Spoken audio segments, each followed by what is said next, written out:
Chapter 1129. Qin Chuan had never believed in God, nor did he believe that there was a God in this world. He only believed in his own fists. Qin Chuan's atheist attitude completely enraged Province. He swore that he would make Qin Chuan pay a painful price today. Province spat out the blood and broken teeth in his mouth and said in a hoarse voice, "God said, blasphemers will die without a burial place." Before Province's voice fell, he began to spit out mouthfuls of black blood. Not only that, but his eyes, nose, and ears also began to bleed black blood. His ferocious expression made him look incomparably crazy and terrifying. After paying such a painful price, Province's power also became stronger. Qin Chuan's body began to show signs of self-destruction. Inexplicable wounds appeared all over his body, festering and emitting a foul smell. In almost a short time, he turned from a vigorous young man to a weathered middle-aged man. And he was still aging. Qin Chuan faced these changes in his body. His heart was incomparably angry and incomparably frightened. He found that he could not resist this power, and could only watch as he slowly turned into an old man with one foot in the grave. Great panic shrouded Qin Chuan. The feeling of helplessness in the face of death deeply tortured Qin Chuan's mind and soul. He wanted to struggle, wanted to resist, but it was completely meaningless. Just when Qin Chuan thought that he was going to turn into a pile of ashes, the changes in his body suddenly slowed down and gradually stopped. Puff! Province, who was standing not far away, spat out a large mouthful of black blood. The continuous blood loss made Province's whole body become incomparably weak. His originally white and delicate skin became rough and dark, and his face gradually became that of an old man. The dense wrinkles on his face made Province look incomparably gloomy and terrifying. His pair of turbid eyes stared at Qin Chuan, erupting with extreme anger and despair. "Why are you still not dead?" Puff! Province vomited blood again. This time, he began to cough nonstop as if he wanted to cough out his lungs. His breathing became extremely heavy. Every breath seemed to use up all the strength in his body. After his 2 breaths, Province stopped breathing. He was dead. Qin Chuan was certain that Province was dead because the irresistible power that Province had cast on him was fading away. He could clearly feel that his lost vitality was slowly recovering, and his condition was returning to normal. Qin Chuan won this battle, but he also lost because Province did not die in his hands, but in his own hands. Province used that powerful force again and again to punish Qin Chuan, but it was broken by Qin Chuan again and again. This time, when Qin Chuan finally lost the power to resist, Province's body was the first to give out. If Province could live for one more second, perhaps the result would be completely different. Therefore, Qin Chuan could only prove that he was lucky enough to be alive. This also made Qin Chuan once again believe that he was a person of great fortune. What a terrifying opponent. Qin Chuan looked at Province's corpse, which had completely turned into a mummy. A hint of fear flashed in his eyes. Province's power was too strange and too powerful. With this amazing performance, he would definitely be careful when facing Protoss in the future. He would try his best not to give him a chance to use this power. The eldest son of God. The eldest son of God has fallen. An extremely mournful wail sounded. The sons of God who had been healed by Province saw that Province had died. Their faces were filled with grief, pain, and despair. They could not imagine how the powerful eldest son of God, Province, had died. How could he have been defeated by Qin Chuan? Qin Chuan looked at the sorrowful and angry sons of God and frowned slightly. However, he did not intend to continue fighting. First of all, Province was already dead. Continuing to fight with these sons of God would not do him any good. Second of all, his body had not fully recovered. He did not want to fight with anyone until he had completely resolved the hidden dangers in his body. After seeing that these sons of God who were wailing in pain had no intention of finding trouble with him, Qin Chuan turned around and left. He now needed to find a quiet place to rest and wait for the conference to end. In the outside world, both the Tian people's side and the Protoss' side were dead silent at this time. Everyone's eyes were fixed on a crystal screen, watching Chinchuan's figure leave. Shock, horror, despair, fear, all kinds of complicated emotions appeared in everyone's eyes. Whether it was Muse and Lucas, who were full of confidence in Province, or the seventh elder and the fifth elder who had high hopes for Chinchuan, none of them had expected Province to be able to use the power of will to fight. What was even more unexpected was that Chinchuan had actually exhausted Province under such circumstances and become the final victor. Wonderful, this is really wonderful. The seventh elder's eyes were extremely excited as he looked at Chinchuan's back on the crystal screen. When Province used the power of will to display the terrifying power of the law of will, he thought Chinchuan was dead for sure. But Chinchuan broke the limit of his imagination again and again and exhausted Province to death. The fifth elder's mood was also very excited, but more complicated because he felt that it was a pity that such an excellent genius like Chinchuan was not one of the Tian people. This matter must be reported and let the evaluation organization re-evaluate Chinchuan's potential. We must rope in Chinchuan. Even if Chinchuan is not one of the Tian people, we must find a way to make him related to the Tian people. The seventh elder turned to look at the fifth elder and said, Province is dead. Our plan is complete, but the Protoss will definitely not let this matter rest. They will definitely come to Chinchuan for revenge. When that time comes, should we step in to protect Chinchuan? The fifth elder heard this and looked deeply at the seventh elder and said, From Chinchuan's current performance, he is completely worthy of our Tian people's protection. I have a hunch that it will not be long before Chinchuan's achievements surpass yours and mine. Now that we Tian people have established a good friendship with Chinchuan, we must not only maintain this friendship, but also deepen it. The seventh elder pursed his lips after hearing the fifth elder's words and said, I understand. I will order everyone to prepare for an all-out war with the Protoss. Chapter 1130. In the Protoss camp, Muse and Lucas sat on the altar in a daze as they stared blankly at the crystal screen. They couldn't recover from the shock and disbelief for a long time. They couldn't accept the fact that the great divine Prince Province, whom they had placed high hopes on, was dead. This is impossible. Myrtle screamed in horror. She could not believe what she had just seen. Province had borrowed the power of prayers. How could he die? That was the power of God. How could a mere mortal fight against the power of God? Muse's scream woke Lucas up. He took a deep look at the skeleton on the screen and said in a low voice, Province couldn't kill that man, even with the help of the power of will. This means that he must be hiding a huge secret. We have to get him and bring him back to the church so that the Pope can decide what to do with him. Otherwise, both of us will be severely punished for the death of the first Son of God. Hearing Lucas's words, Muse seemed to have woken up from a dream. The fear on her face deepened. If they were to return without doing anything, they would definitely be stripped of their current positions and locked up in the church's dungeon, where they would be subjected to endless torture. No, we must capture him and bring him back to the church. Myrtle screamed again. I don't want to go to the dungeon. Lucas frowned and looked at Myrtle, who was about to go crazy. He then looked down at the information about Chinchuan that he had yet to read. He used all his strength and turned the information in his hand into ashes. No matter what price he had to pay, he had to bring Chinchuan back. In the lava world, Sharmila felt that something was wrong. Along the way, they had only met a few sporadic divine race warriors. They hadn't met a large group of divine race warriors. They didn't even meet a few small groups. This was very strange. Your Highness, we have only encountered 4 Protoss, and all of them are ordinary representatives. There is not a single son of God. The Tian people scout came back from afar and reported to Sharmila. Hearing the scout's report, Sharmila couldn't help but frown slightly. This is too strange. Did you discover anything else? The scout shook his head and said, No, I've explored the entire way, and it's basically peaceful. I almost didn't discover any abnormalities.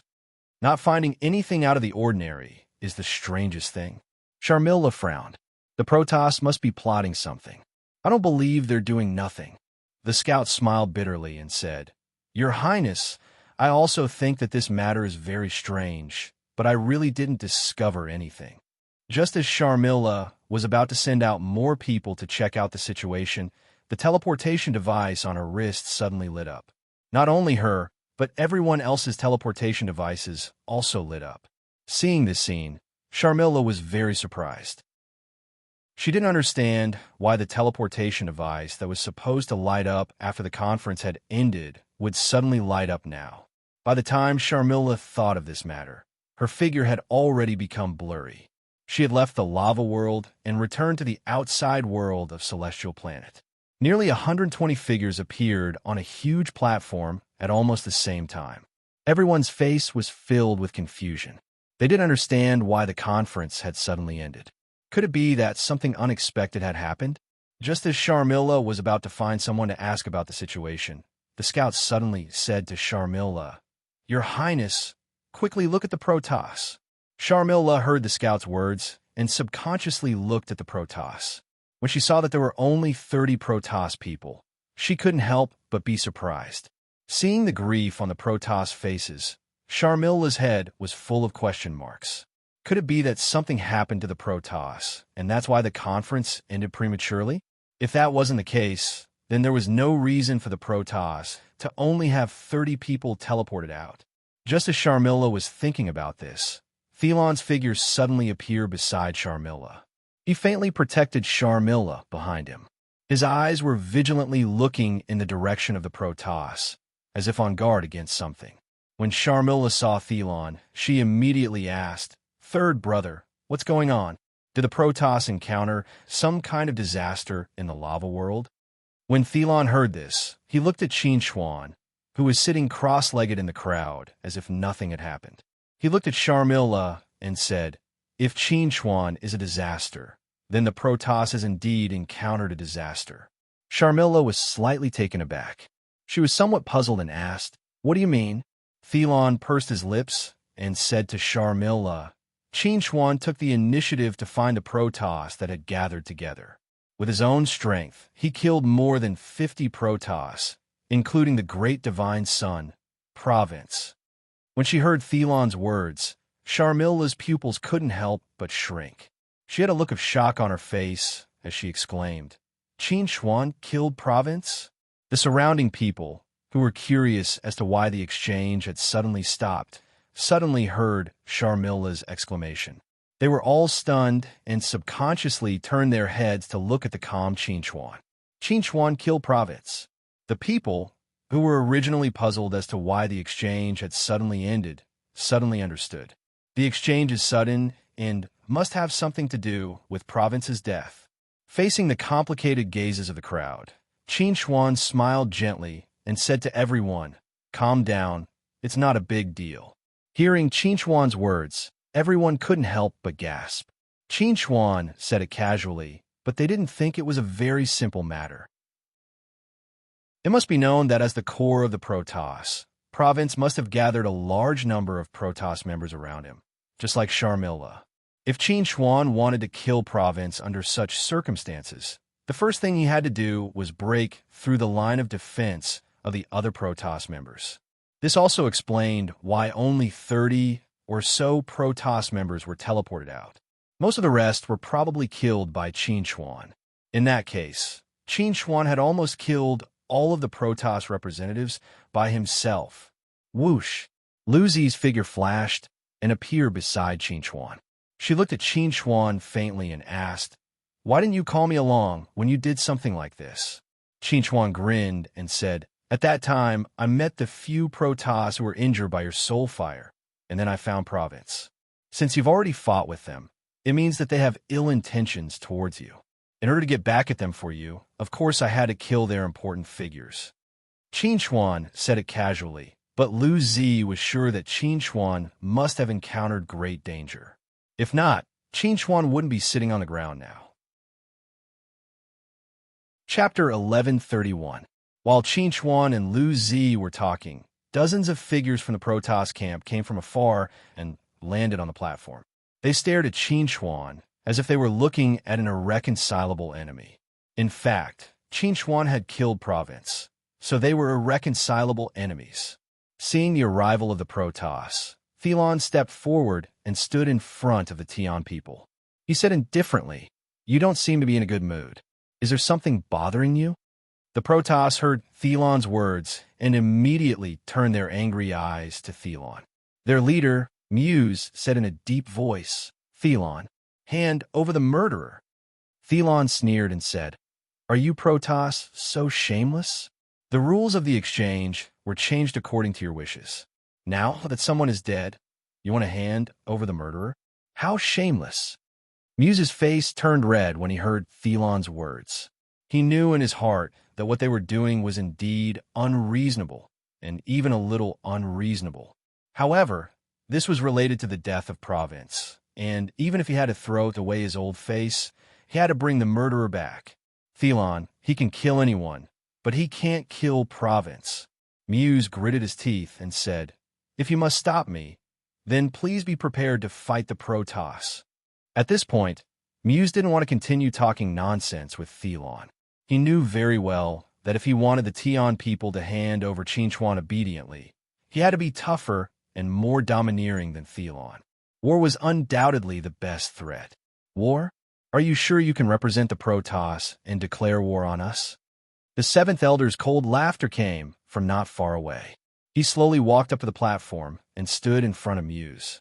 He looked at Muse with disdain, as if he was mocking Muse's shameless behavior. Muse's expression turned gloomy in the face of the seventh elder's sneer. He said coldly, "Seventh elder, are you sure you want to fight the Protoss?" The seventh elder laughed and said to Muse, "If you can represent the Protoss and declare war on the Tian people, then we can set up a formation and fight right now. Let's see who can leave Celestial Planet alive." The seventh elder's attitude was even tougher than Thelon's because he was a member of the Elders' Council. He had the right to represent the Tian people and declare war on the outside. However, as Muse, he didn't have the right to represent the Protoss to declare war. The seventh elder knew this, so he was unscrupulously forcing Muse. "You're going too far." Muse's expression's face. "That's enough, Muse." Lucas's figure slowly appeared beside Muse. He motioned for Muse to calm down and not act like a brute. Seeing Lucas appear, Muse suppressed the anger in his heart and took the initiative to step back, letting Lucas, the high priest, take charge of the situation. Since Lucas had already appeared, the fifth elder didn't continue to watch the show. He also appeared on the platform and stood in front of Lucas.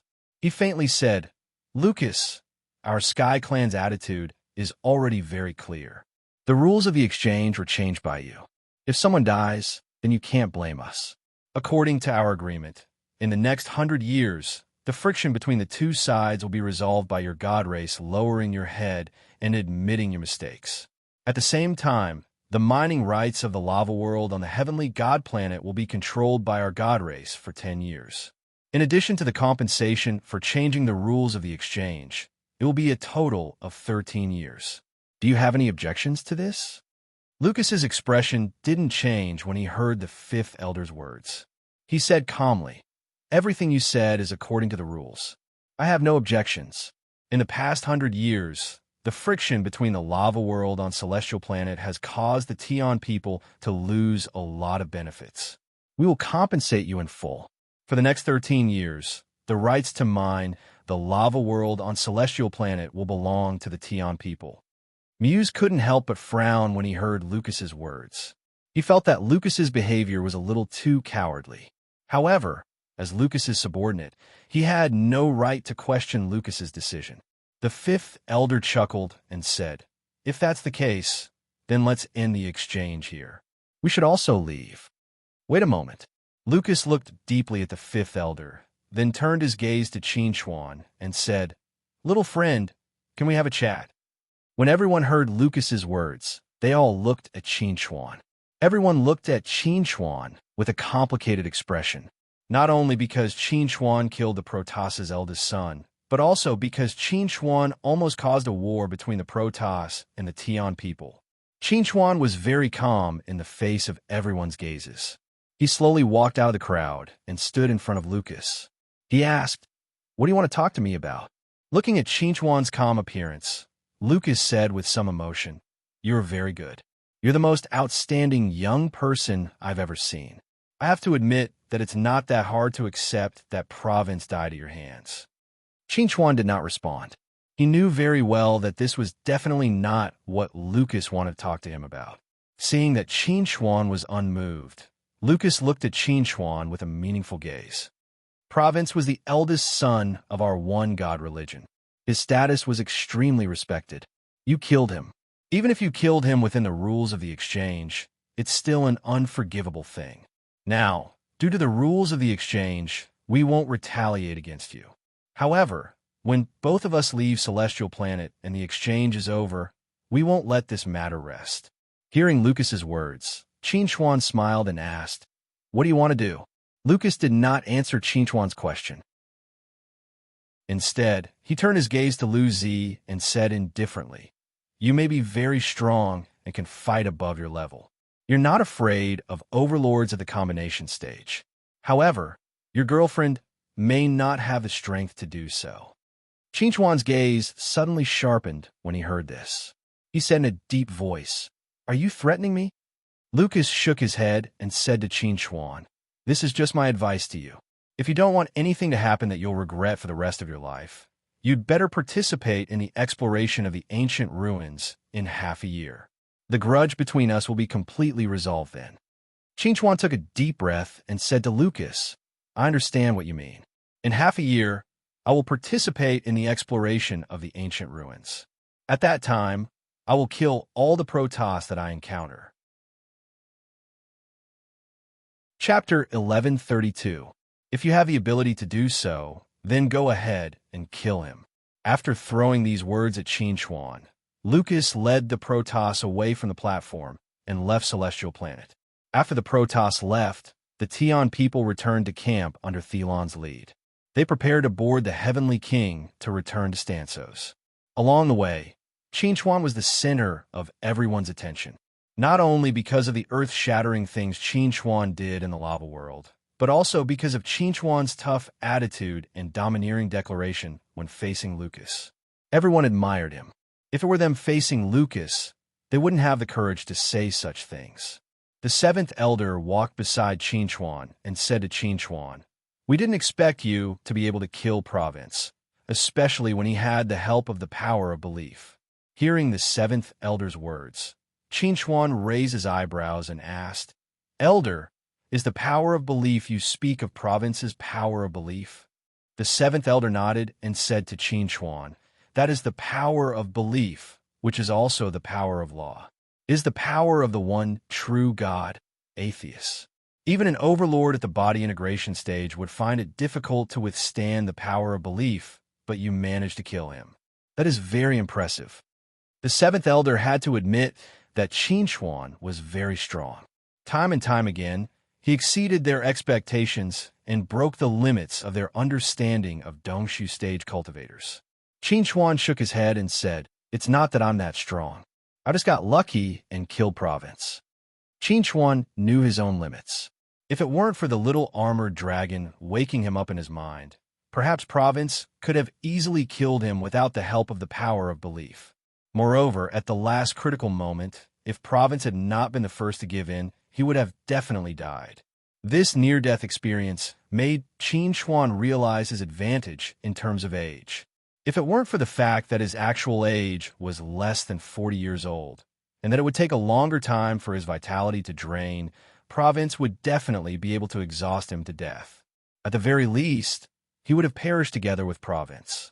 In the end, Qin Chuan did not think that he had killed Province with his own strength. What really killed Province was luck. Your luck is indeed very good, but don't forget, luck is also a part of strength.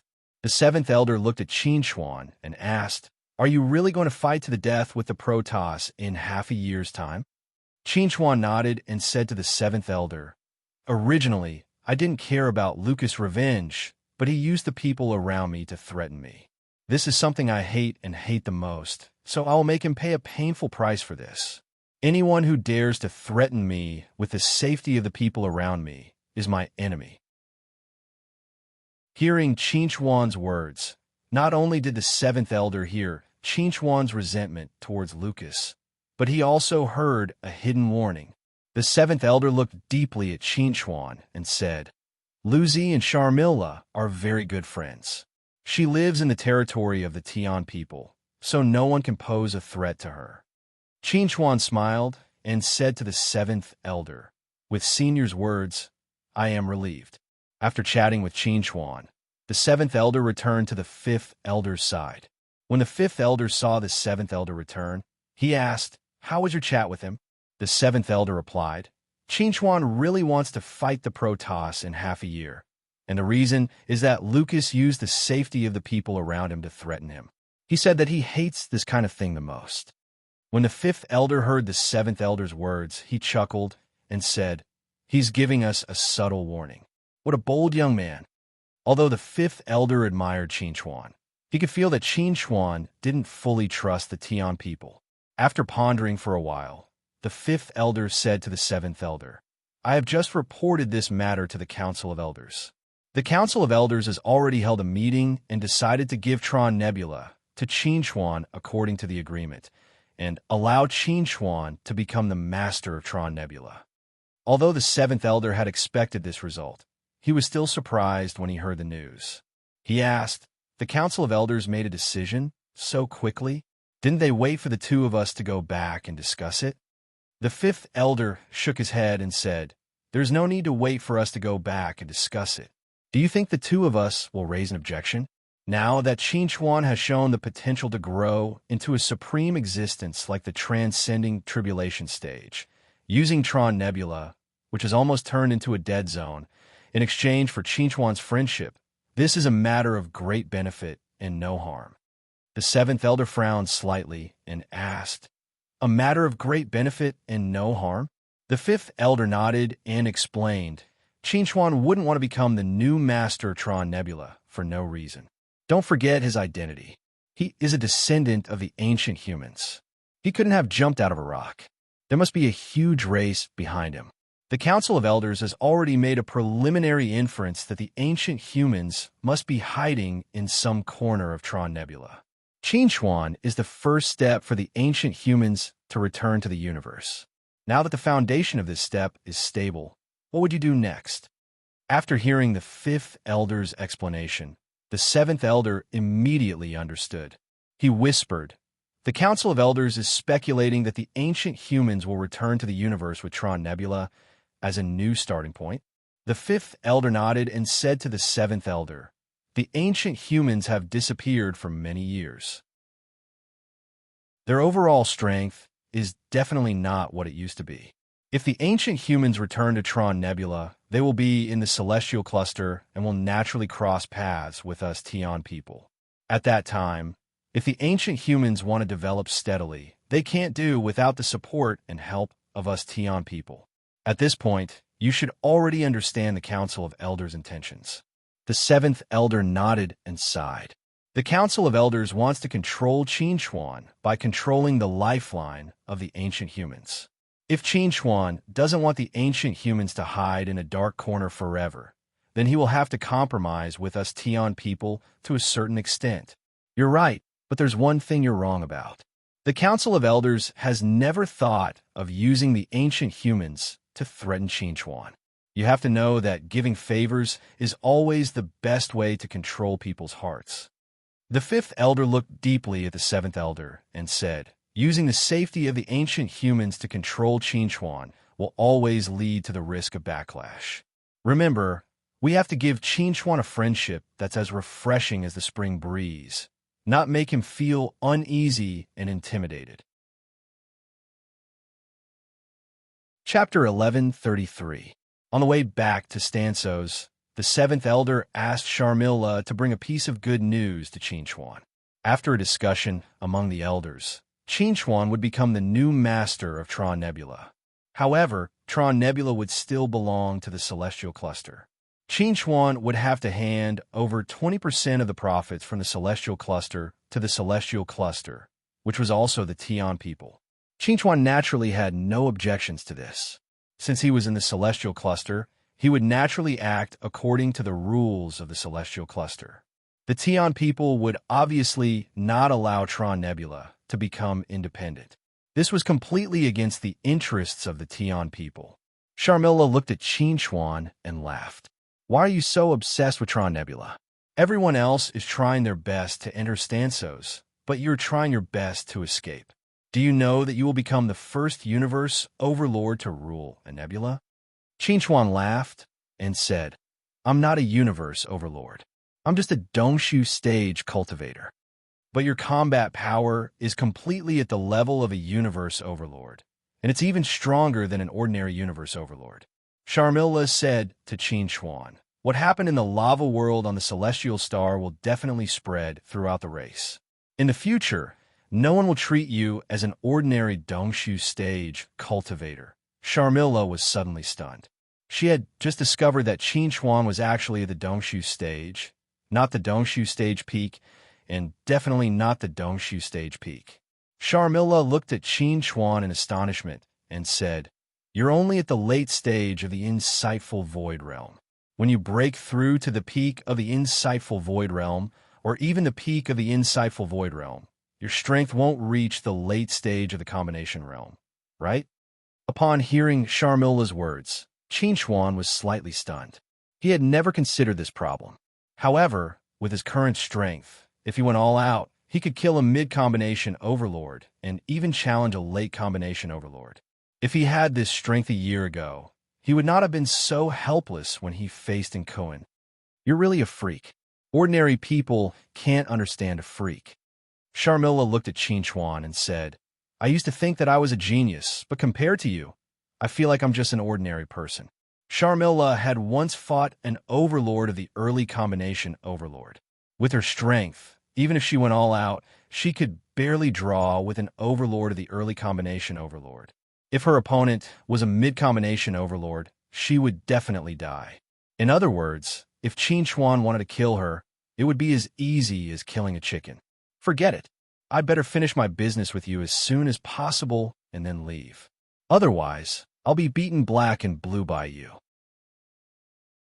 Sharmila said to Qin Chuan, I'm here to tell you that the Demon Clan's ruins that will open in half a year's time may be the Demon Clan's ruins. Qin Chuan was surprised to hear this. He asked, Demon Clan's ruins?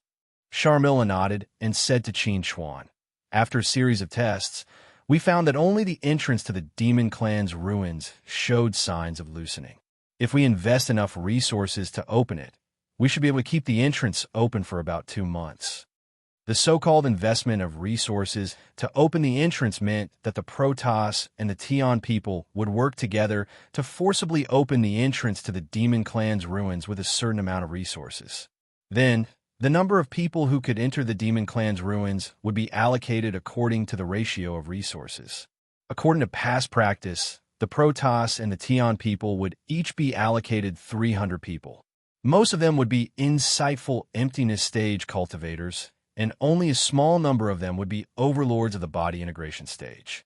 Qin Chuan asked curiously, has the Demon Clan's ruins that can be opened this time been opened before? Sharmila shook her head and replied, this time, it's a brand new Demon Clan's ruin that has never been opened before. Qin Chuan was surprised to hear Sharmila's answer. He asked, there's actually an ancient Demon Clan's ruin that has never been opened before? There were many ancient Demon Clan's ruins in the universe. There were Human Clan's ruins, Demon Clan's ruins, Barbarian Clan's ruins, and Soul Clan's ruins. The reason why these ruins were called Ancient Demon Clan's ruins was because they were left behind by the 10 great ancient demon clans. Only ruins of this level could attract the interest of body integration stage overlords. Now that countless years had passed, almost all of the ancient Demon Clan's ruins in the major star clusters had been discovered and opened. There were almost no ancient Demon Clan's ruins that had never been opened before. This was why Qin Chuan was so surprised to hear Sharmila say that there was an ancient Demon Clan's ruin that had never been opened before. Seeing the surprise on Qin Chuan's face, Sharmila said, when I first heard this news, I was also very surprised. The reason why this ancient Demon Clan's ruin has never been opened before is because the entrance to this ancient Demon Clan's ruin has been tightly sealed. There has never been an opportunity to open it. This time, the entrance to this ancient Demon Clan's ruin suddenly loosened, and we found the opportunity to open this ancient demon clan's ruin. After hearing Sharmila's explanation, Qinchuan nodded gently and asked, "What do we need to pay attention to when entering this ancient demon clan's ruin?" Sharmila thought seriously for a moment and said to Qinchuan, "What we need to pay attention to is not only the competitors, but more importantly, the dangers that exist in these ancient demon clan's ruins." In the past, there have been cases of body integration stage overlords dying in these ancient demon clan's ruins for the first time. Moreover, it wasn't just one or two who died, but a large number of them. Qinchuan frowned slightly and asked, "Can you be more specific about these dangers?" In the past, these ancient demon clans' ruins were the territories of various powerful ancient demon clans. There will be a large number of treasures in these ancient demon clans' ruins. Of course, there will also be mechanisms to protect the treasures. It might be a maze, or it might be some kind of ferocious beast. In the ancient demon clans' ruins, there are bound to be ferocious beasts. These ferocious beasts have survived for countless years in these ancient demon clans' ruins. Some of them have already died, but those that have survived have far exceeded their limits. As for how strong they are, no one can be sure. Therefore, there will definitely be a large number of treasures in the ancient demon clans' ruins, but there will also be great danger. Sharmila spoke very seriously, and Qinchuan also listened very seriously.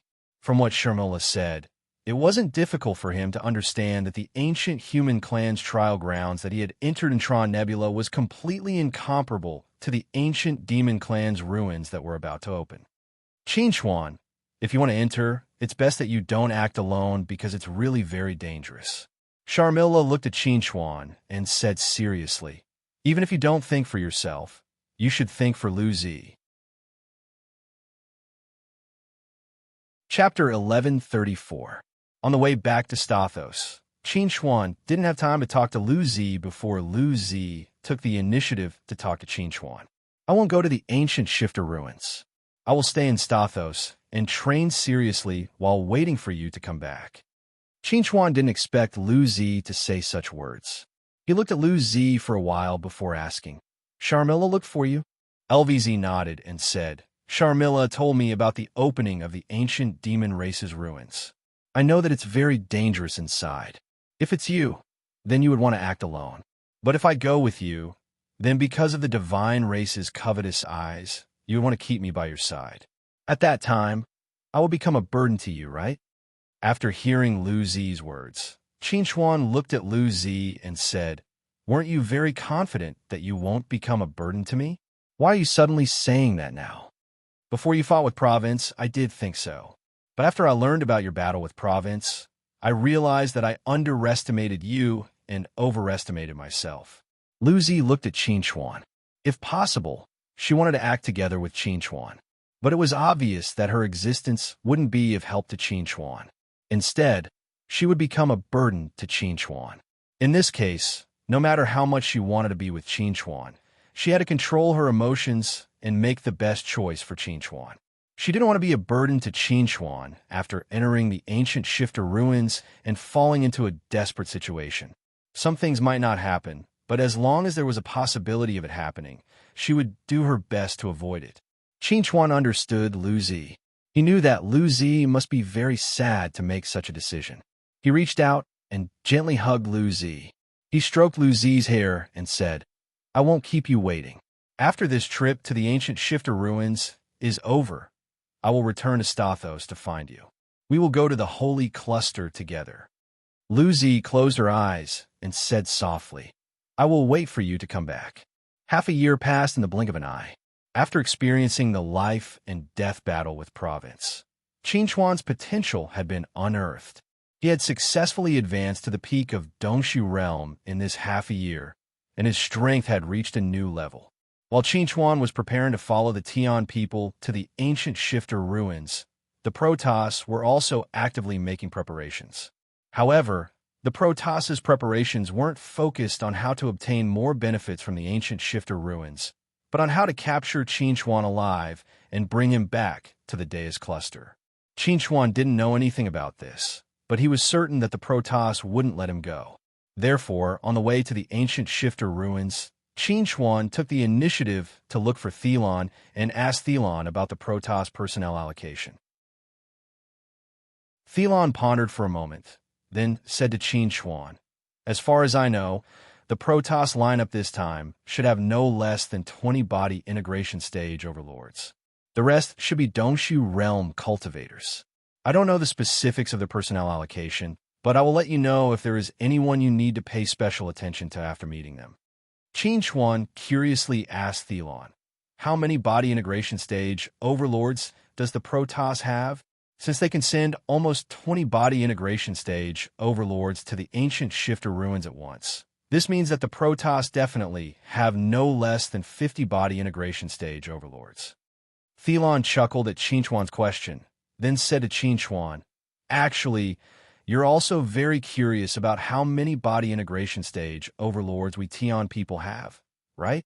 Qin Chuan nodded honestly and said, "I heard that the Celestial Cluster had 20 to 30 body integration stage overlords, but after understanding the Celestial Cluster, I discovered that there are quite a lot of body integration stage overlords in the Celestial Cluster. There should be no less than 50 body integration stage overlords. If we count the number of body integration stage overlords in the Tian people, I think there should be around 100. On the surface, there are only 39 body integration stage overlords in the Celestial Cluster. However, there were still many body integration stage overlords hidden in the Celestial Cluster, such as Night Serenity. Qin Chuan felt that there must be many body integration stage overlords hidden among the Tian people, and there should be quite a lot of them. Otherwise, they wouldn't have sent almost 20 body integration stage overlords to explore the ancient shifter ruins. You guessed pretty much right." Thelon smiled and said to Qin Chuan, "Among the Tian people, there should be about 60 body integration stage overlords. However, there are only 13 body integration stage overlords on the surface." After hearing Thelon's answer, Qin Chuan asked curiously, "What do these body integration stage overlords do?" Thelon replied, "They cultivate wholeheartedly. When there's a need, they'll come out of seclusion. Right now, there are 20 body integration stage overlords with us on the Heavenly King, heading to the ancient shifter ruins number 36. Ruins number 36? When Qin Chuan heard Thelon's name for the ancient shifter ruins, he asked curiously, "Is this the 36th ancient shifter ruin you've discovered?" Thelon shook his head and said, "There are 42 ancient shifter ruins in total. They're arranged according to the time they were discovered. The more recent the ancient shifter ruins are, the fewer times they've been opened and the fewer areas they've been explored. There aren't only 36 ancient shifter ruins." After hearing Thelon's explanation, Qin Chuan asked how many body integration stage overlords were killed in the most tragic ancient shifter ruins in the past. Thelon was silent for a moment before he answered, "More than 30 body integration stage overlords from the Protoss and the Tian people were killed. Moreover, they weren't killed by each other. All of them were killed by 2 ancient shifter ruins." Qin Chuan looked at Thelon in surprise and asked, "What kind of ancient shifter ruins could defeat 30 body integration stage overlords?" "Ancient shifter ruins." Tai Long took a deep look at Qin Chuan and said, "I didn't participate in that battle, but I heard that more than 10 overlords of the form synthesis stage were eaten alive by it.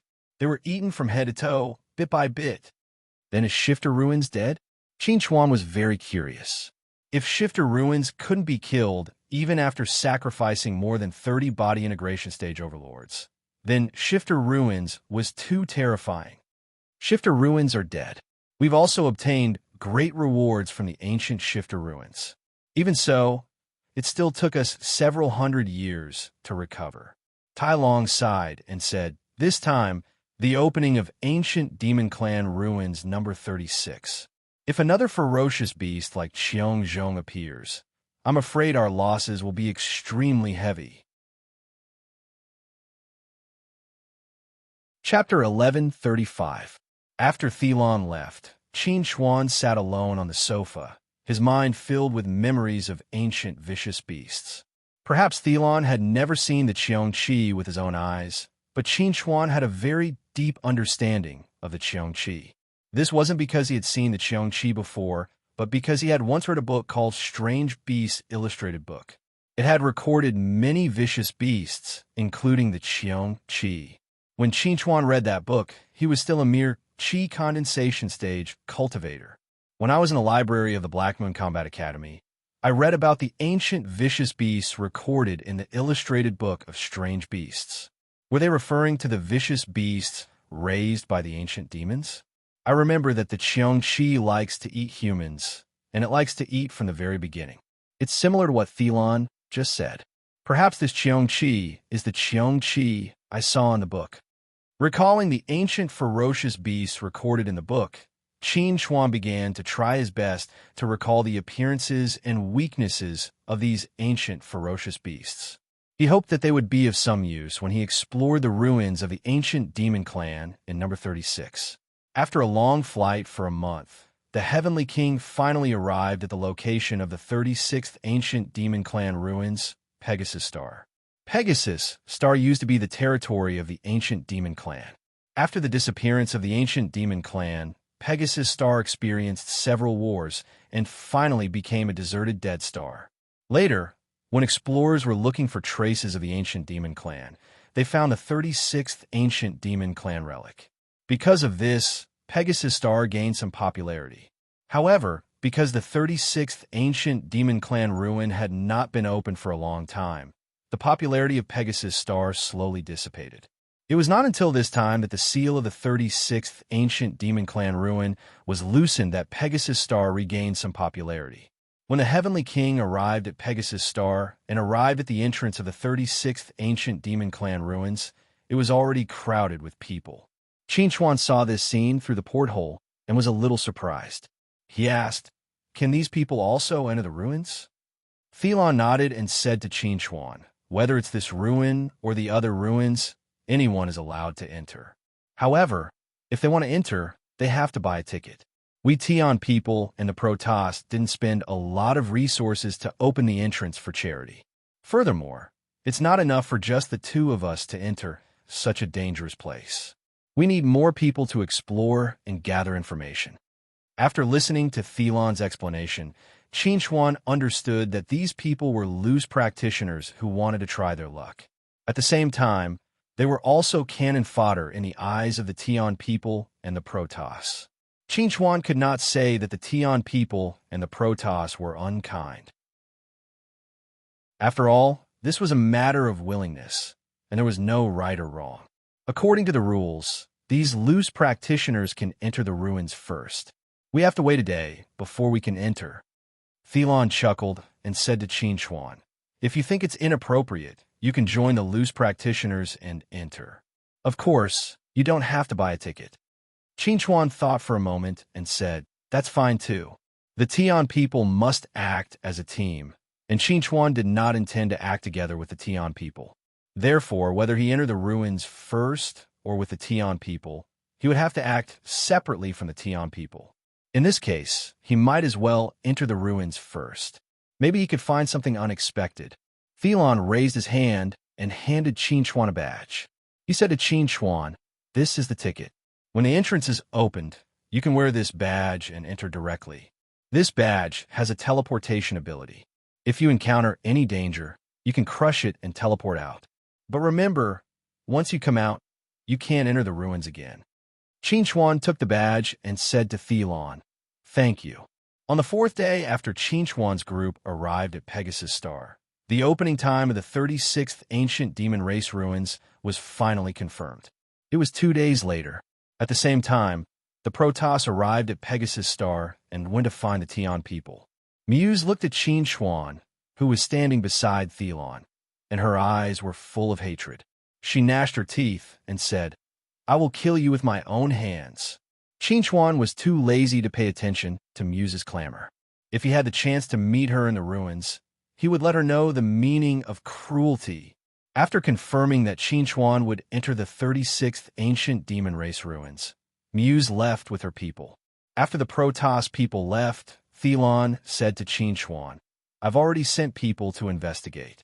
The Protoss also sent 20 body integration stage overlords. However, There are 4 of them that you need to be careful of. You've already met one of them. It's High Priest Lucas. He's at the late body integration stage. The other 3 are also High Priests. They're called Maggie, Dolan, and Namin. Thelon turned on his photon computer and sent a document to Qin Chuan. He said, "This is the basic information about the 4 High Priests. It includes their cultivation base, past achievements, and appearance. Remember, if you face one of them alone, I'm sure you can handle it. But if you face 2 of them at the same time, you have to be careful." Qin Chuan smiled and said to Thelon, "Thank you."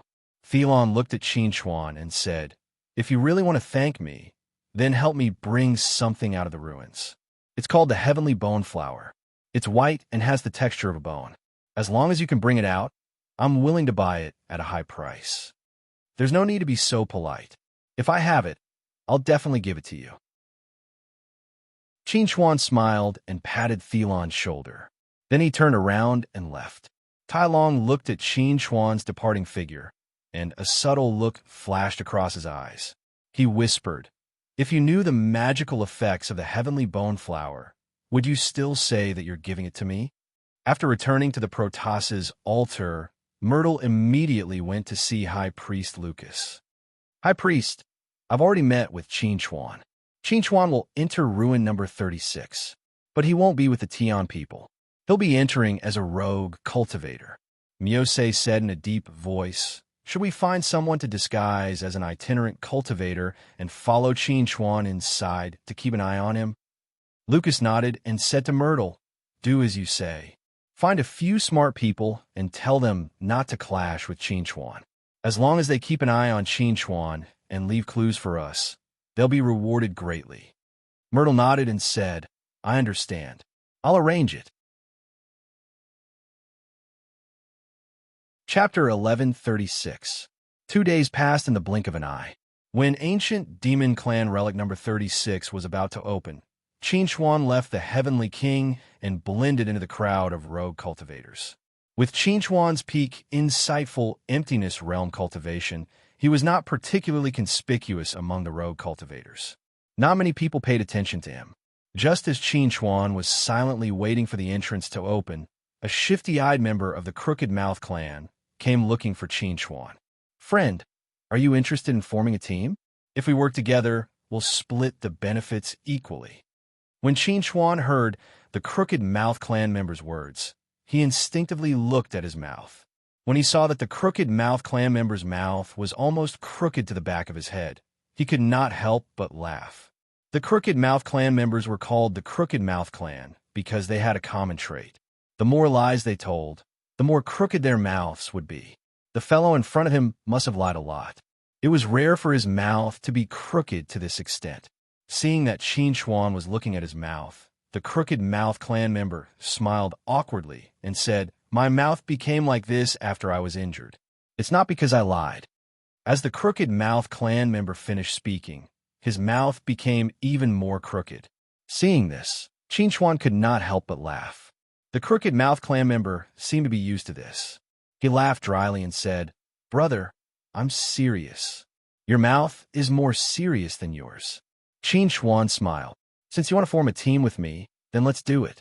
When he heard Qin Chuan agree, the Crooked Mouth clan member's eyes lit up. He said to Qin Chuan, "Friend, I'm Asya. What about you?" Qin Chuan replied, "You can call me Lu Chuan." Asya laughed and said to Qin Chuan, "Brother Lu Chuan, let me tell you, including you, our team now has 5 people.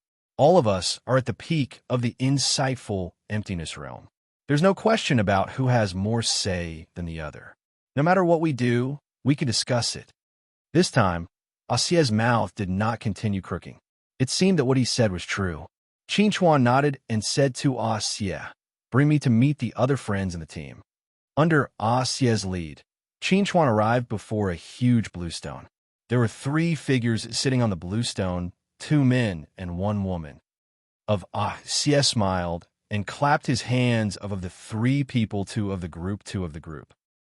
Lu Chuan, the Crooked of Survey, to you to the 3 to meet to the group 2, to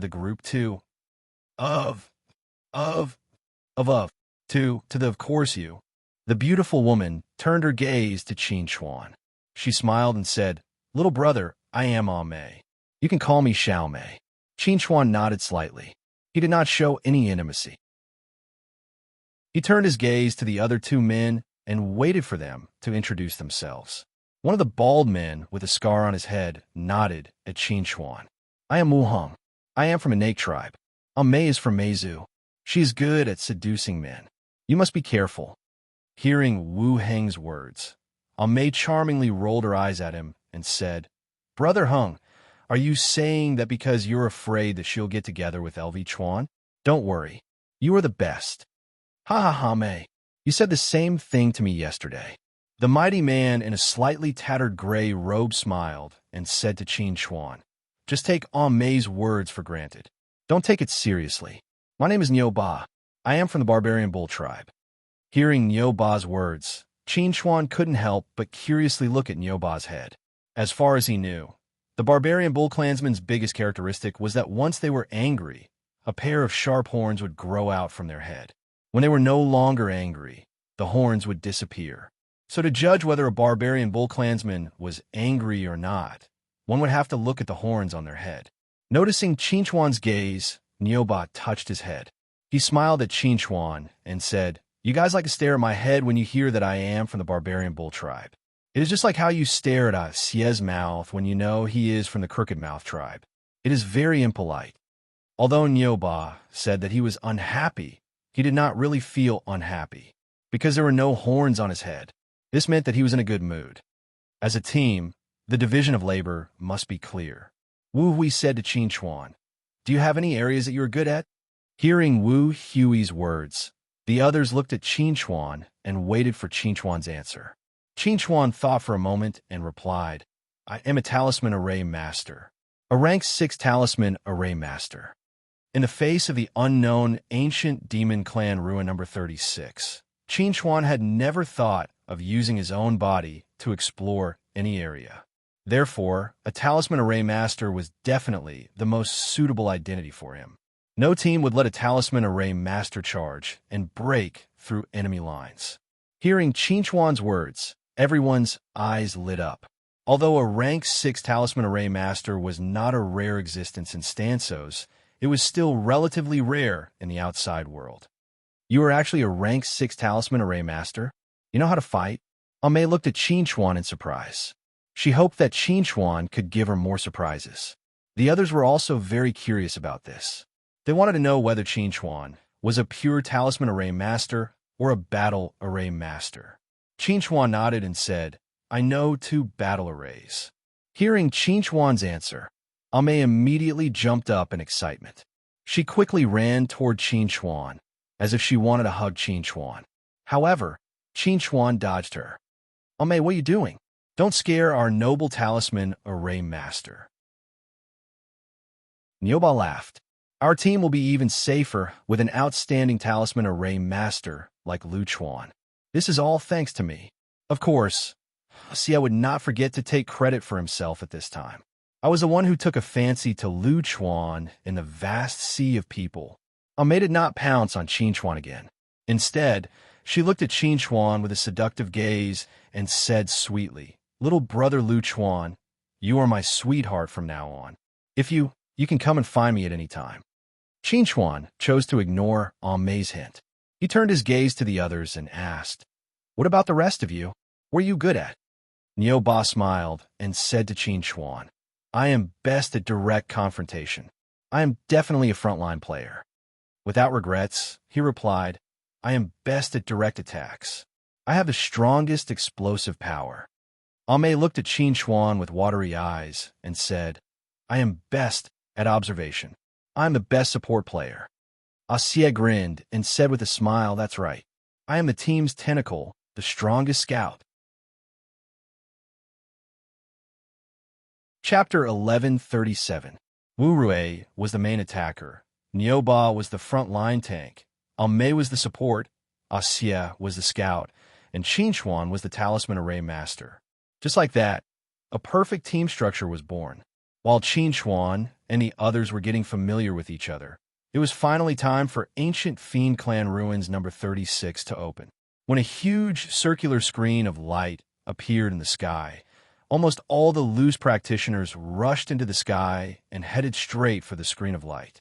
Under Qinchuan's suggestion, Wu Rue and the others, who were originally prepared to rush into the screen of light at the first moment, chose to enter the screen of light in the middle. Firstly, there were people in front probing the screen of light, so it was safer to be in the middle. Secondly, they would not fall too far behind the people in the first echelon, ensuring a certain level of priority. Just as Qinchuan and the others rushed into the screen of light, the few protoss that Miose had arranged to keep an eye on Qinchuan also rushed into the screen of light. After passing through the screen of light, Qinchuan and the others appeared on an incomparably vast plain. As far as the eye could see, there was nothing but grass that was half the height of a person. At this moment, there were many people scattered around, carefully observing their surroundings. No one rashly advanced into the distance. Soon, more and more people gathered around, and even more people began to advance into the distance. After observing the surroundings, Qinchuan said to the others, "Which direction should we choose?" As the center of the team, Wu Rue looked at the situation around, raised his hand, and pointed in the direction with the fewest people. He said to the others, "We'll go this way." Since they had decided on the direction to advance, the others immediately moved. Xie, who was the scout, had already set off to explore the situation. At this moment, Qinchuan inscribed a heavenly sound array, using sound to protect the team's safety. If there were any abnormal movements, the heavenly sound array would definitely detect the abnormality immediately. After learning about the function of the heavenly sound array, the others felt that Xie's decision to recruit Qinchuan into their team was extremely correct. With such a talisman array master by their side, many things would become very simple. Whoosh! Xie's figure flew back from afar with a panicked look on its face. It said to the group, "The people who were walking in front of us have all disappeared." When they heard Xie, their expressions immediately became slightly solemn. They hadn't been moving forward very quickly, and there were at least 1,000 people who had traveled further than them. Yet now, all of them had vanished en masse, and it was quite strange. Wu Hui asked Xie, "Did you find anything?" Xie nodded and said to the group, "They disappeared about 10 miles ahead of us. I suspect that there is something like a barrier there that separates the two sides." When everyone heard Xie's report, they subconsciously looked at Xie's mouth. When they saw that there was no change in Xie's mouth, they were sure that Xie was telling the truth. He had seen it with his own eyes. Xie did not mind. After some thought, Ame said to everyone, "There might be a barrier, but it might not be a barrier. Instead, we've encountered some kind of danger." When everyone heard Ame's words, they nodded gently. This was the first time the ancient Demon Clan ruins had been opened, and no one knew what kind of dangers were hidden within. It was very normal for people to be killed instantly when they encountered these dangers. "Let's go over and take a look," Nyo Ba suggested. "Since we're already here, we can't stop just because of a little danger." Everyone naturally agreed with Nyo Ba's suggestion. They had already prepared themselves for all kinds of dangers before they came in. They obviously wouldn't back down before they encountered any real danger. Even if they wanted to retreat, it would have to wait until later. Under Xie's lead, the group quickly arrived at the place where the crowd had disappeared. From afar, there was nothing there except for a piece of well-grown grass. After some observation, Wu Hui asked Qinchuan, "What do you think?" After some thought, Qinchuan replied, "There doesn't seem to be any barrier or anything like that. Those people must have encountered danger when they disappeared." When everyone heard Qinchuan's words, their expressions became serious. Since Qinchuan, as a talisman formation master, could confirm that there was no barrier ahead, it meant that there was danger ahead that could kill people instantly. At this moment, Xie took out a black flying bird from a pocket at his waist. This kind of flying bird was called Black Flash. It flew extremely fast, and not only was it rare, it was also extremely difficult to catch. However, after being tamed, it was definitely the best pet to use to scout out dangerous areas. It was also because of Black Flash that Xie was able to become the best scout. Go, little Black.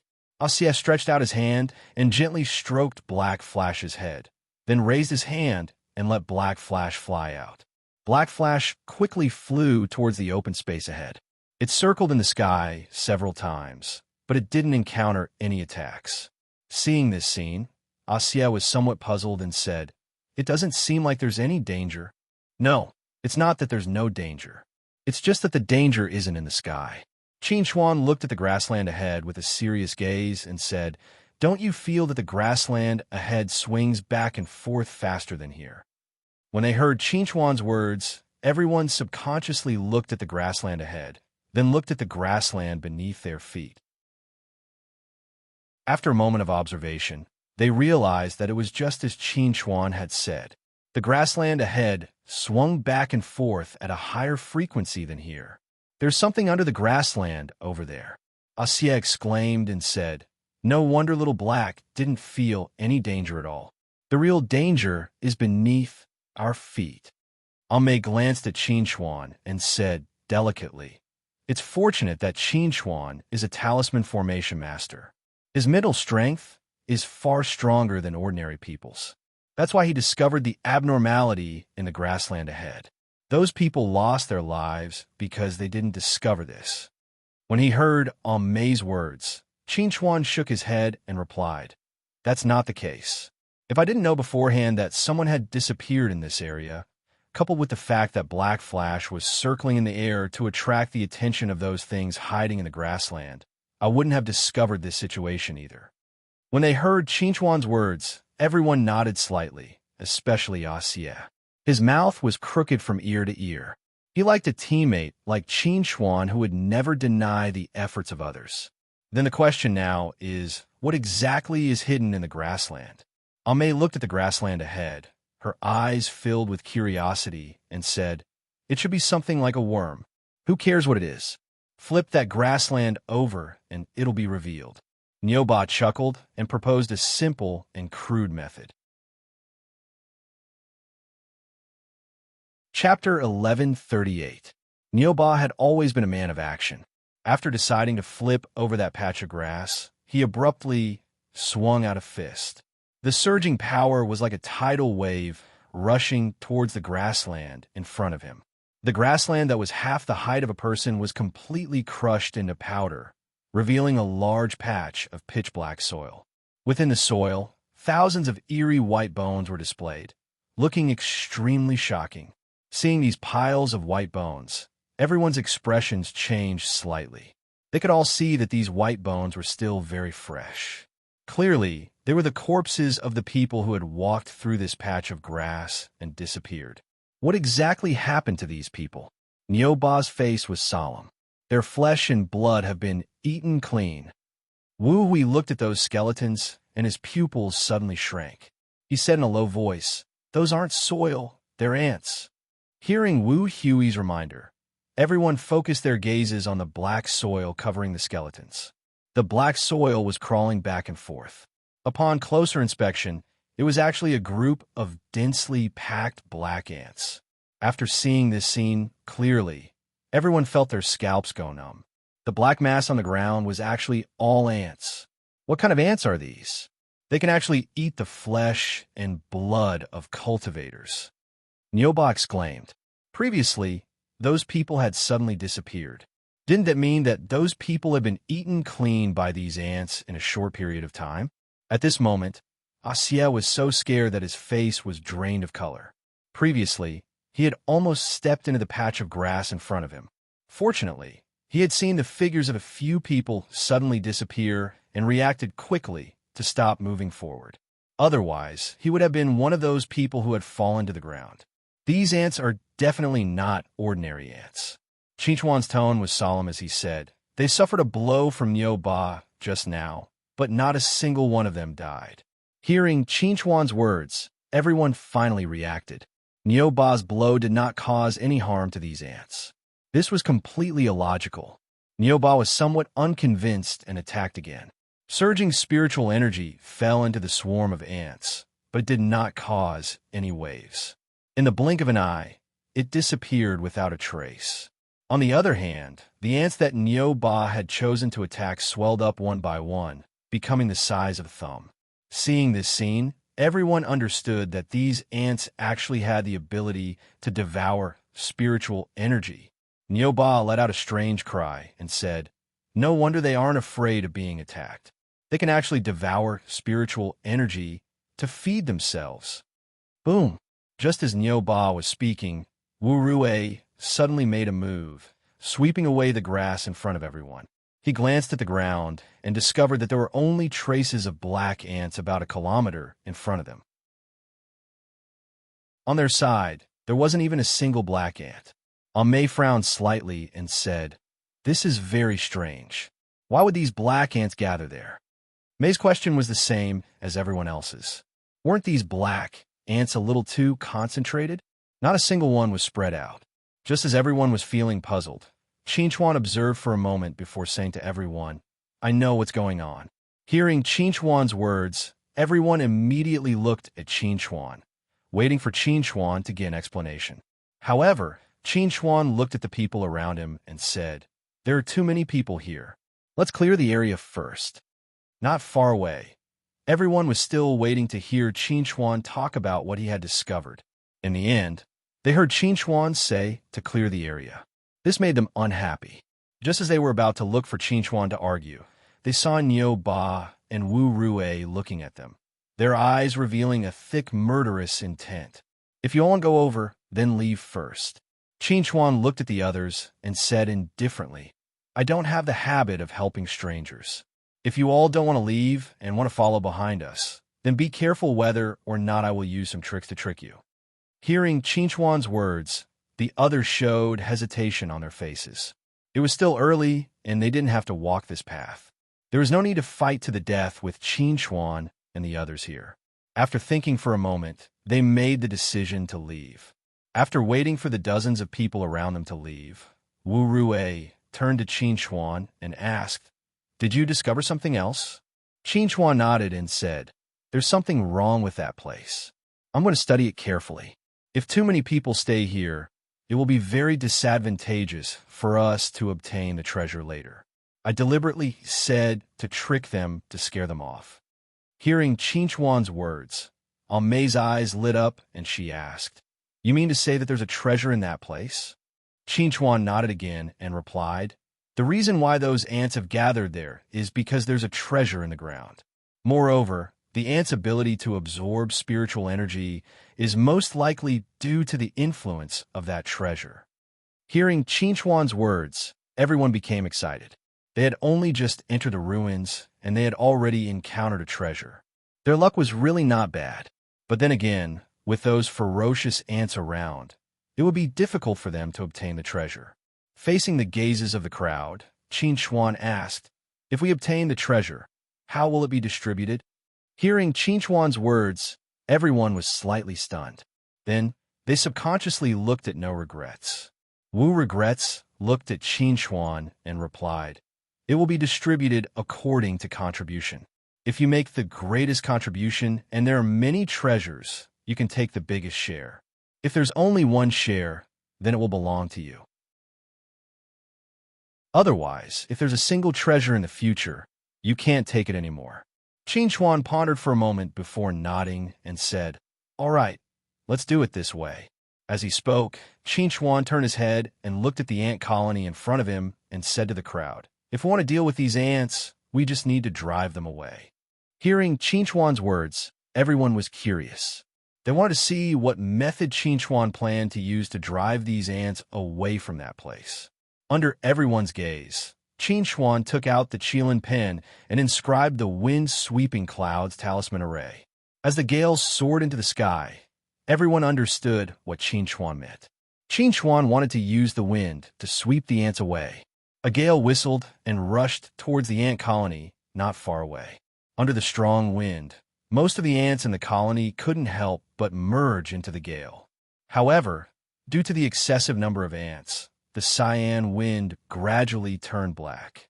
Seeing this scene, Qinchuan frowned slightly. These ants were actually trying to devour the gale. "Tear it apart." Qinchuan growled and suddenly injected a large amount of spiritual energy into the array. At the same time, the power of the gale doubled, and at the same time, the ants devoured even more fiercely. However, the ants' endurance was limited. After a moment, a large number of ants were stuffed to death. Chapter 1139. When Wu Hong and the others saw that Qin Chuan had used the power of the hurricane to get rid of the ants, their faces lit up with excitement. However, they did not know that Qin Chuan had not used the hurricane to get rid of the ants. Instead, he had stuffed them to death. Qin Chuan said to everyone indifferently, "Just as I expected, the ability of these ants to devour spiritual power has greatly decreased after leaving this area. Only a small amount of spiritual power is needed to stuff them to death." When everyone heard this, they all praised Qin Chuan's performance. Mei once again expressed that she could serve Qin Chuan, but she was once again ignored by Qin Chuan. After dealing with the swarm of ants, everyone came to the open space. After being ravaged by the fierce wind, this open space was so clean that there were almost no impurities. Only a huge skeleton was exposed to the outside, emitting a frightening pressure. This is the skeleton of an ancient ferocious beast. When he saw the skeleton, Niu Ba could not help but roar in excitement. When everyone heard Niu Ba's roar, their faces lit up with excitement. The skeleton of an ancient ferocious beast was a treasure that could not be obtained easily. Moreover, the skeleton of an ancient ferocious beast was so well preserved. If it was taken up for auction, it would definitely be sold for a sky-high price. Qin Chuan was also a little surprised. He had guessed that there must be a treasure underground, but he did not expect that the treasure would be the skeleton of an ancient ferocious beast. Judging from the pressure of the skeleton, this ancient ferocious beast was at least an overlord in the late stage of the combination realm when it was alive. However, judging from its size, it should be a cub. Wu Hong looked at Qin Chuan and said, "Lu Chuan, if we take apart the skeleton of this ancient ferocious beast, its value will be greatly reduced. Why don't we take it out in one piece and distribute the profits after selling it? You have contributed the most, and the four of us have contributed almost nothing. You get 60% of the profits, and we each get 10%. How about that?" It sounded like 10% of the profits for each person was very little, but in reality, it was not little at all. Wu Hong and the other three had contributed almost nothing, so it was already very good to get 10% of the profits. Therefore, they did not have any objections to this method of distribution. Qin Chuan had no objections to this. He nodded and said, "Let's do it this way." A smile appeared on Wu Hui's face when he heard this. He said to Qin Chuan, "Since that's the case, I'll leave the remains of this vicious beast to you." Qin Chuan didn't stand on ceremony. He directly put the 100-meter-long corpse into his storage ring and said to everyone, "Let's go. We can continue moving forward." The group continued to move forward. Xia once again began his scouting journey and began to gather information. After half a day of moving forward, the sky gradually darkened. The group decided to find a leeward place to rest and reorganize. They would decide whether to continue moving forward after observing the situation. Ancient ruins are different from the outside world. It's very dangerous to walk at night when you're not familiar with the environment. Wu Hui looked at Qin Chuan and asked, "Lu Chuan, have you entered other ruins before?" Qin Chuan nodded and said, "I've entered human ruins once before." Qin Chuan was talking about his experience in the trial ground. However, when the others heard this, they thought that Qin Chuan had entered human ruins before. They were instantly interested and asked Qin Chuan about human ruins. Niu Ba looked at Qin Chuan curiously and asked, "You've actually entered human ruins before?" It said that the various large factions rarely allow outsiders to enter human ruins. When Qin Chuan heard this, he looked at Niu Ba curiously and asked, "Have you guys never entered the ancient human ruins before?" Niu Ba nodded and replied, "To rogue cultivators, only overlord-level existences are qualified to enter the ancient human ruins. People like us aren't qualified to enter, let alone know what it's like inside." Qin Chuan nodded in understanding and said, "So that's how it is. I entered the human race ruins with a friend of mine. At that time, I was still very weak and didn't have any special gains. I only obtained some pills." Niuba looked at Qin Chuan enviously and said, "The most precious things in the ancient human ruins are pills. It is already extremely fortunate for you to be able to obtain pills from there. As for the friend you mentioned, he should be someone from one of the powerful ancient clans, right?" Qin Chuan thought of the exterminated Tushan clan and replied, "They should be a branch of the Tian people." When the crowd heard that Qin Chuan had friends among the Tian people, they looked at Qin Chuan differently. As one of the powerful ancient clans, not everyone could become friends of the Tian people. Even the weakest among the Tian people could look down on many people outside. Seeing the crowd's reaction, Qin Chuan knew that these rogue cultivators must have had a hard time in the past. Otherwise, they wouldn't have shown such envious expressions over such a small matter. While the crowd was talking, Xie, who had been wandering outside, came back. When the crowd saw Xie, they immediately asked, "Did you get anything?" Xie looked at the crowd strangely and said, "There were many people around us during the day, but now they've all disappeared." The crowd subconsciously glanced at the corner of Xie's mouth. After confirming that there was no change in Xie's mouth, they all frowned. The people around them had disappeared again? What was going on this time? This doesn't make sense. As rogue cultivators, they should know very well that it's very dangerous to move at night in such a dangerous place. Mei was a little puzzled and said, "Could it be that there's another danger that can kill people in an instant?" "I don't think so. Otherwise, we wouldn't be safe and sound." Wu Hui shook his head and said to the crowd, "Let's not take any action tonight. We'll stay here and wait until dawn to set off." The crowd unanimously agreed with Wu Hui's decision. After arranging the duty, the rest of the people went to rest. The first person to be on duty was Niuba. He sat by the campfire and looked around. After confirming that there was no danger, he lowered his head and took a bite of the jerky in his hand. Then he raised his head and looked around again. Just as he was about to take a second bite of jerky, he suddenly saw a black shadow flash by from the corner of his eye. But when he turned his head to look in that direction, the black shadow had already disappeared. "That's strange. Am I seeing things?" Niuba was a little puzzled. He wanted to get up and check the situation over there. Unexpectedly, just as he moved, Qin Chuan grabbed his arm. "Don't go. It's dangerous." Chapter 1140. Hearing Qin Chuan's words, Niuba immediately stopped. The others also looked at Qin Chuan, using their gazes to ask what was going on with Qin Chuan. Qin Chuan vigilantly looked around and said to everyone, "It's a type of creature that moves very quickly and is also very agile. They have meter-long wings and look a bit like bats." Hearing Qin Chuan's words, Wu Hui seemed to have thought of something. His face suddenly became incomparably gloomy. "I know, it must be the ghost bats." Ghost bats. Everyone was shocked when they heard Wu Hui's words. According to legends, the ghost bats were ghosts of the night. They killed people without leaving a trace. Could it be that those people who disappeared were all killed by the ghost bats? It must be the ghost bats. I just felt that it was strange. How could these shadows be so fast?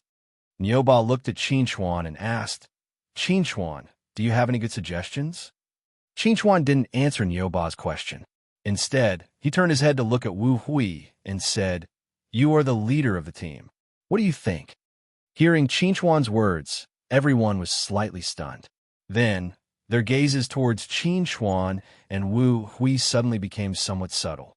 Because Qin Chuan's performance was too outstanding during the day, in addition to the fact that Qin Chuan was the first to sense the existence of danger, they had unknowingly already regarded Qin Chuan as the core of the team. They would first consider Qin Chuan's suggestion when there was a problem, and actually neglected their original leader, Wu Hui. Now that Qin Chuan mentioned it, everyone felt a little strange. Wu Hui looked deeply at Qin Chuan and said, "According to my understanding, the ghost bats are a type of creature that exists in the form of ghosts. Ordinary attacks can't harm them. Only special methods of attack can harm them, such as fire, light, or lightning. The flame, light, and thunder mentioned by No Regrets were all powers that had the effect of exorcism. Coincidentally, No Regrets' innate rune was of the fire attribute, while Bullhead's innate rune was of the rarer light attribute. Qingchuan nodded and said, I can also use elemental battle formations. With this, our strength will be enough to deal with the ghost bats. Wu Hui looked around and said with some doubt, but I don't understand.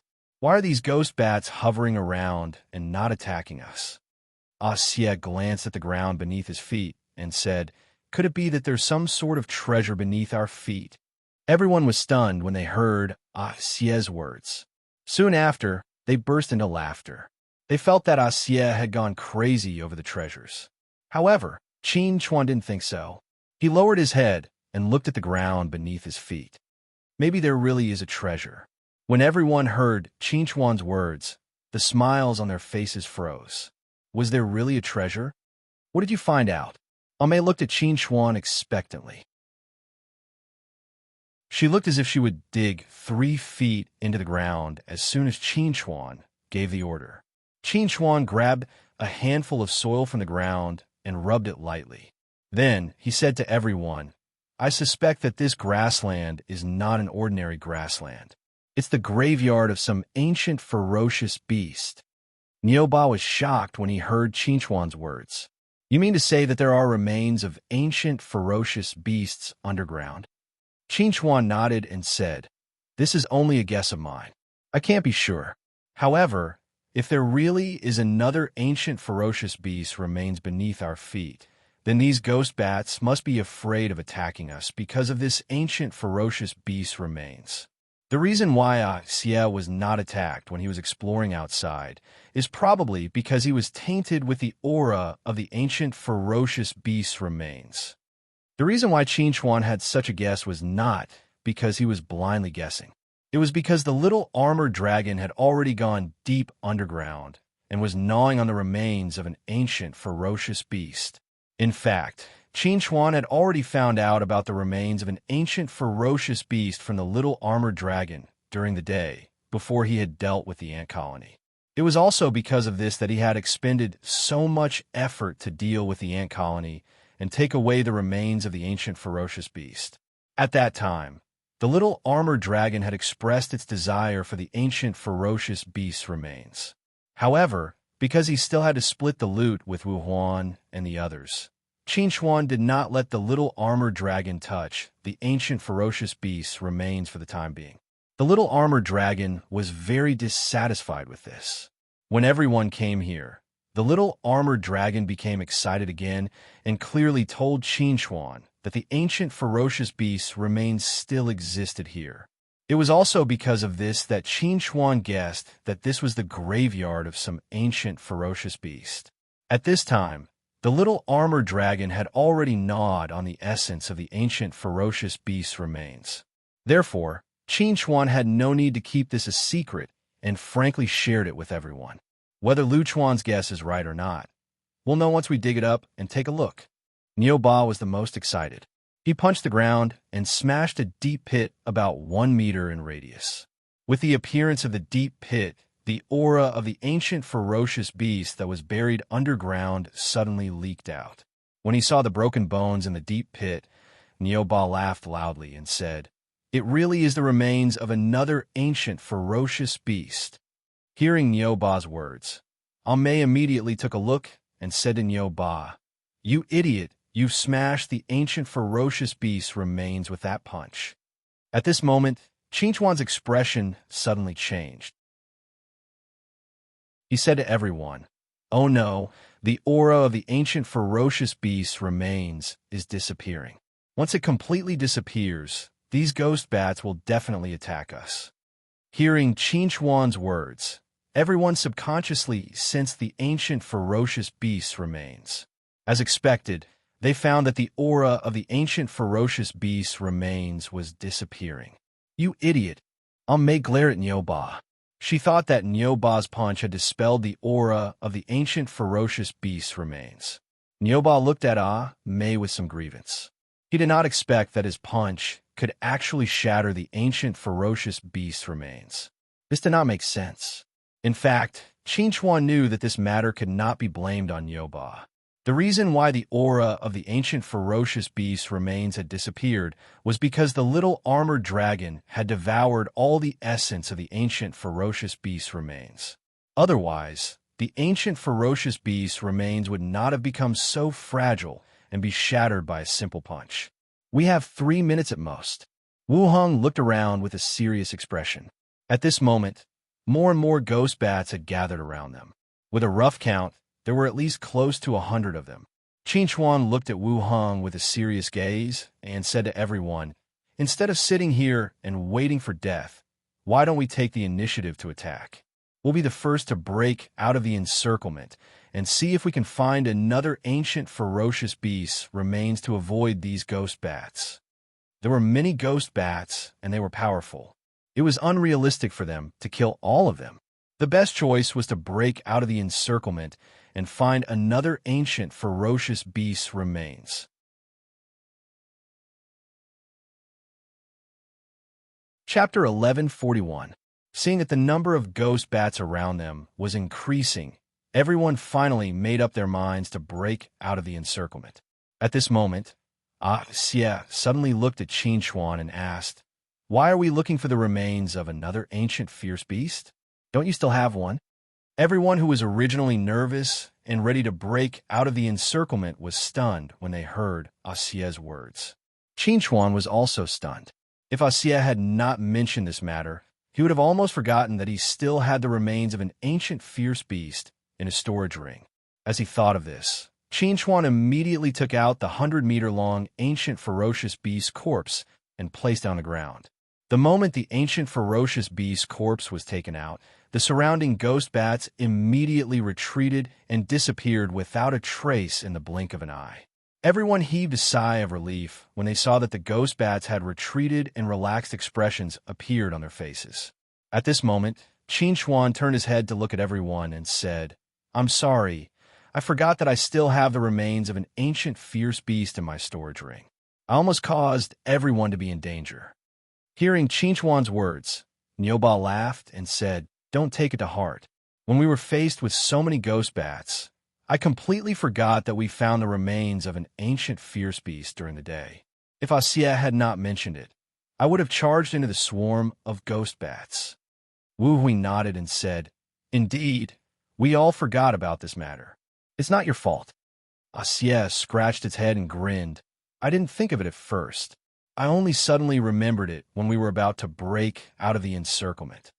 When everyone heard Xie's words, they subconsciously looked at Xie's mouth. When they saw that Xie's mouth had not become even more crooked, they all burst into laughter. Now that the danger had been averted, everyone calmed down and began to discuss whether this grassland was a graveyard or not. Everyone dug up the soil on the ground and dug out the remains of the ancient fierce beast that had been partially destroyed. After comparing them, they could confirm that the two ancient fierce beasts' remains were basically the same apart from their size. They could conclude that they were ancient fierce beasts of the same race. With this, they had proof that this was a graveyard. Nyoba even tried to attack the ancient fierce beast's remains that they had discovered during the day. In the end, his fist did not cause any damage to the ancient fierce beast's remains at all. Chuan guessed.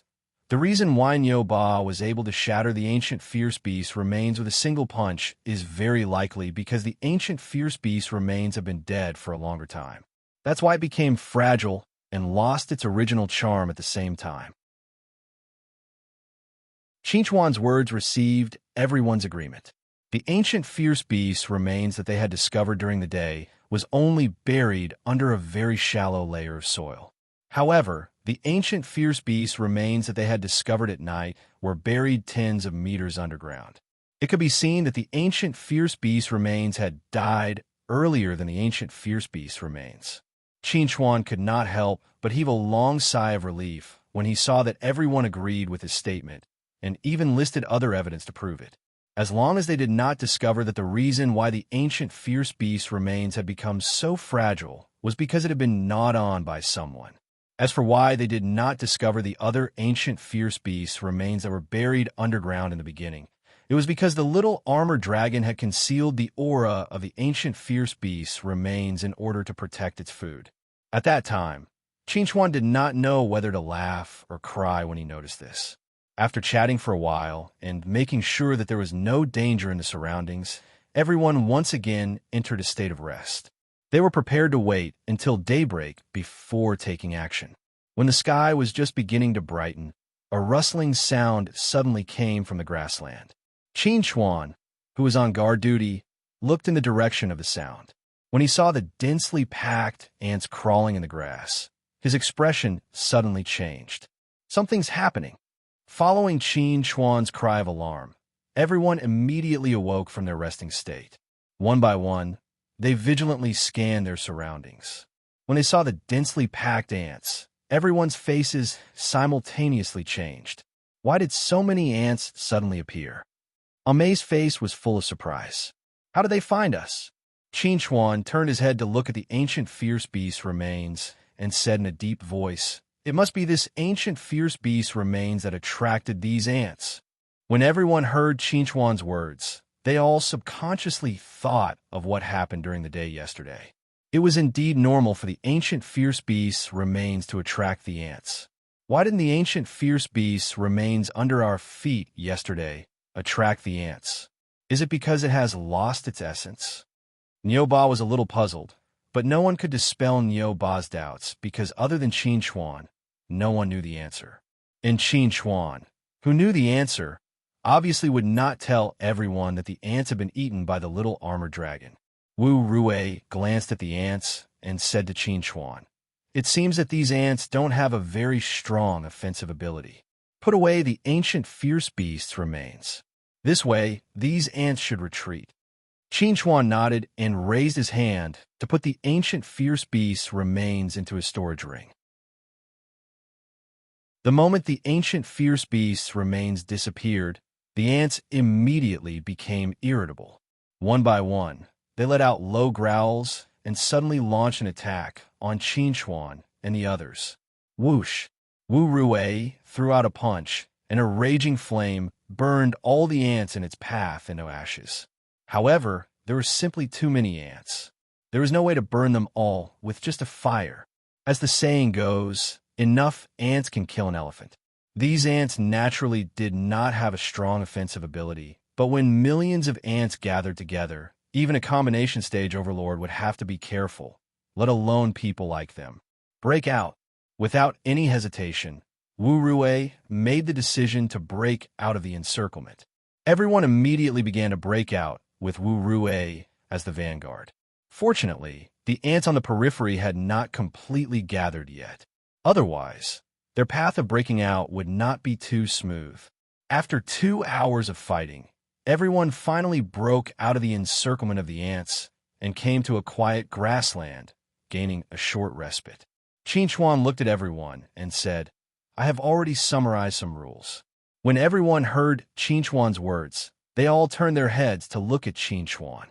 They were very curious about the rules that Qin spoke of.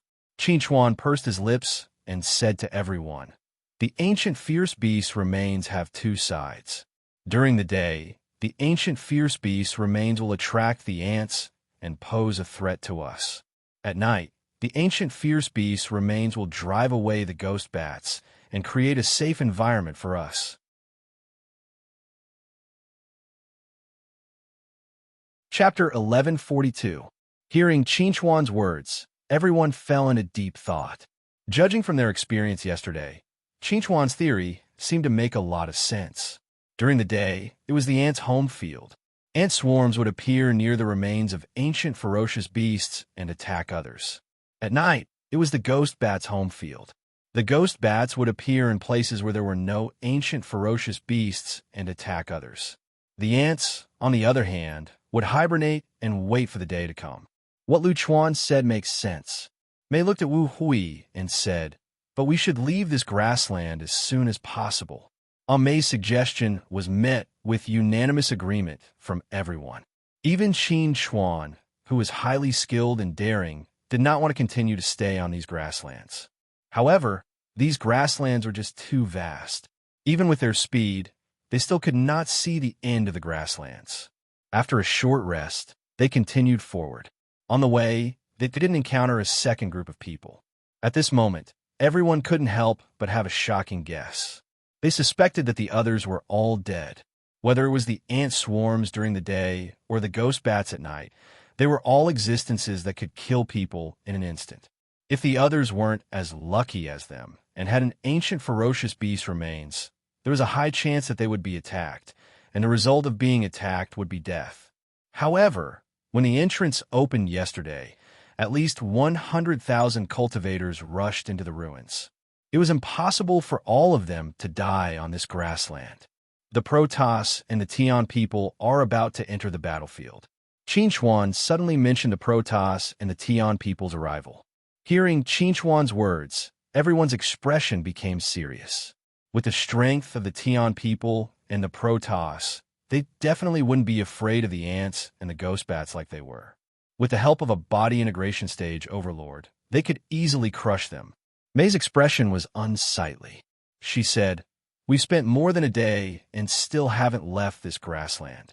The Protoss and the Tian people are about to enter the battlefield. We have no advantage at all. Instead, we're using a large number of people to help them complete the preliminary test. This is something that can't be helped. If we lose cultivators want to obtain benefits, then we have to stake our lives." Wu Heng said helplessly, "This is our fate." Hearing Wu Hui's words, everyone fell silent. Everyone's mood was very low. Just as Qin Chuan wanted to say something to comfort everyone, an earth-shattering roar suddenly came from afar. The entire grassland trembled violently. Ame stared dumbfoundedly at the huge black ant in the distance. She cried out involuntarily, "What a huge ant!" Qin Chuan's eyes were filled with shock as he looked at the mountain-like ant in the distance. He could feel the powerful aura emanating from the ant's body. His tone was extremely grave as he said to everyone, "That is definitely not an ordinary ant. It is a ferocious beast, ancient ferocious beast. It's the black armored ants." Without any regrets, he recognized the origin of this giant ant. The black armored ant was a mutated ant from the ancient times. It was extremely aggressive and poisonous. Not only that, it was also invulnerable to swords and spears, impervious to water and fire. It was practically unafraid of any kind of attack. Hearing the blood-curdling screams from afar and seeing all kinds of ineffective attacks landing on the black armored ant, everyone's minds were in a mess. Some didn't know whether to advance or retreat. Just as everyone was in a dilemma, there were already people running in the direction of the black armored ant in a panic. Clearly, they were fleeing.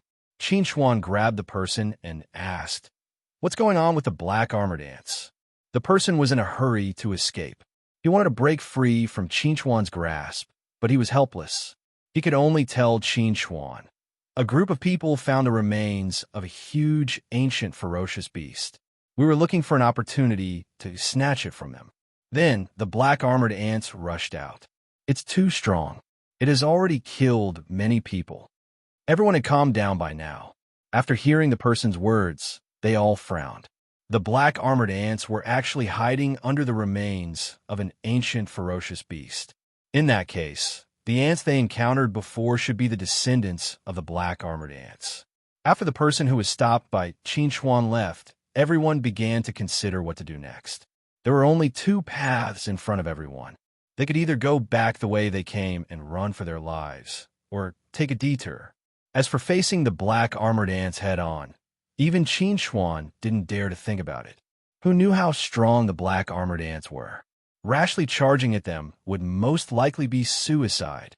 After pondering for a moment, Wu Hui said to everyone, "Our only harvest so far is the ancient ferocious beast remains in Lu Chuan's hands. Although 10% of the harvest is worth the price of the ticket, I'm not willing to retreat just like that." Mei gritted her teeth and said, "I'm not willing either." Nioba glanced at the black armored ants that were wreaking havoc in the distance and said with a grin, "I think this big guy should be able to attract the attention of the Protoss and the Tian people. We can take the opportunity to take a detour. It won't waste much time." Asia's smile was a little ugly as he said, "I'll go with everyone." While speaking, everyone looked at Qin Chuan. Now, that Qin Chuan was the core talisman array master of the team. His choice would have a great impact on everyone. Facing everyone's gaze, Qin Chuan chuckled and said, "Since you're not afraid, then there's no reason for me to back down. We'll do as you say and take a detour." Hearing Qin Chuan's answer, everyone heaved a sigh of relief. After a simple identification of the direction, everyone immediately headed north, preparing to bypass this dangerous area. Just as everyone was about to move, the members of the celestial race finally entered the battlefield. When the Protoss and the Tian people entered the grassland, they immediately discovered the black armored ants that were extremely powerful. "We've just entered, and we've already encountered an ancient ferocious beast." Thelon glanced at the Protoss, then ordered the Tian people, "Everyone, head towards the area where the ancient ferocious beast is."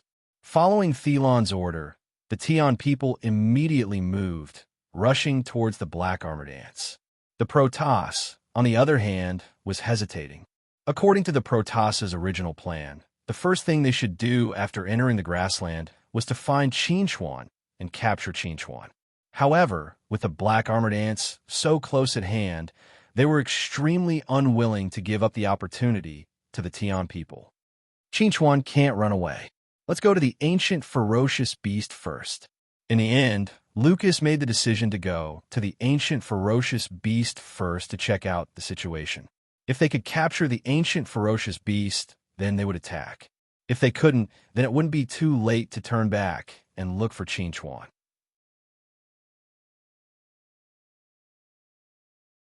Chapter 1143. Just as Qin Chuan was about to follow everyone and take a detour, the little armored dragon raised a different opinion in Qin Chuan's mind.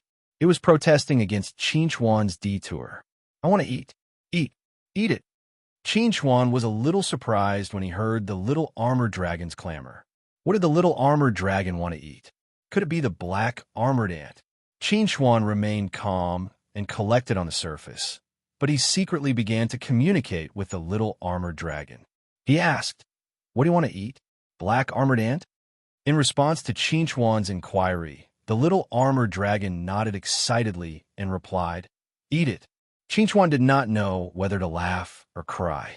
He said to the little armored dragon, "That guy is an ancient dire beast, a prehistoric mutant. Are you sure you can eat it?" Although Qin Chuan was still very confident in the little armored dragon, the black armored ant was an ancient dire beast after all. If it was not handled well and the black armored ant was angered, it would not be fun. However, in the face of Qin Chuan's worries, the little armored dragon was full of confidence. It said to Qin Chuan, "There's help." Qin Chuan was slightly taken aback when he heard that.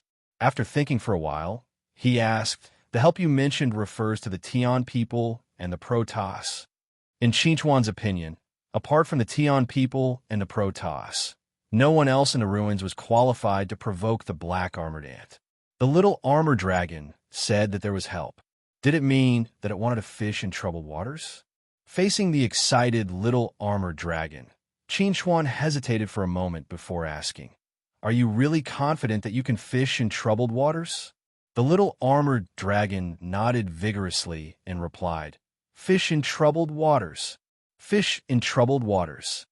Seeing how confident the little armored dragon was, Qin Chuan, who had always been bold, immediately made a decision. He would temporarily leave the team and head to the area where the black armored ants were to help the little armored dragon fish in troubled waters. Thinking of this, Qin Chuan immediately stopped moving forward. When the others saw Qin Chuan stop, they also stopped and looked at Qin Chuan curiously. Without waiting for Qin Chuan to speak, Wu Hui asked, "Lu Chuan, what new discoveries have you made?" Qin Chuan shook his head and said to the others, "My friend is in the Tian people's team. I'm worried about his safety, so I want to go to the black armored ants to check on the situation."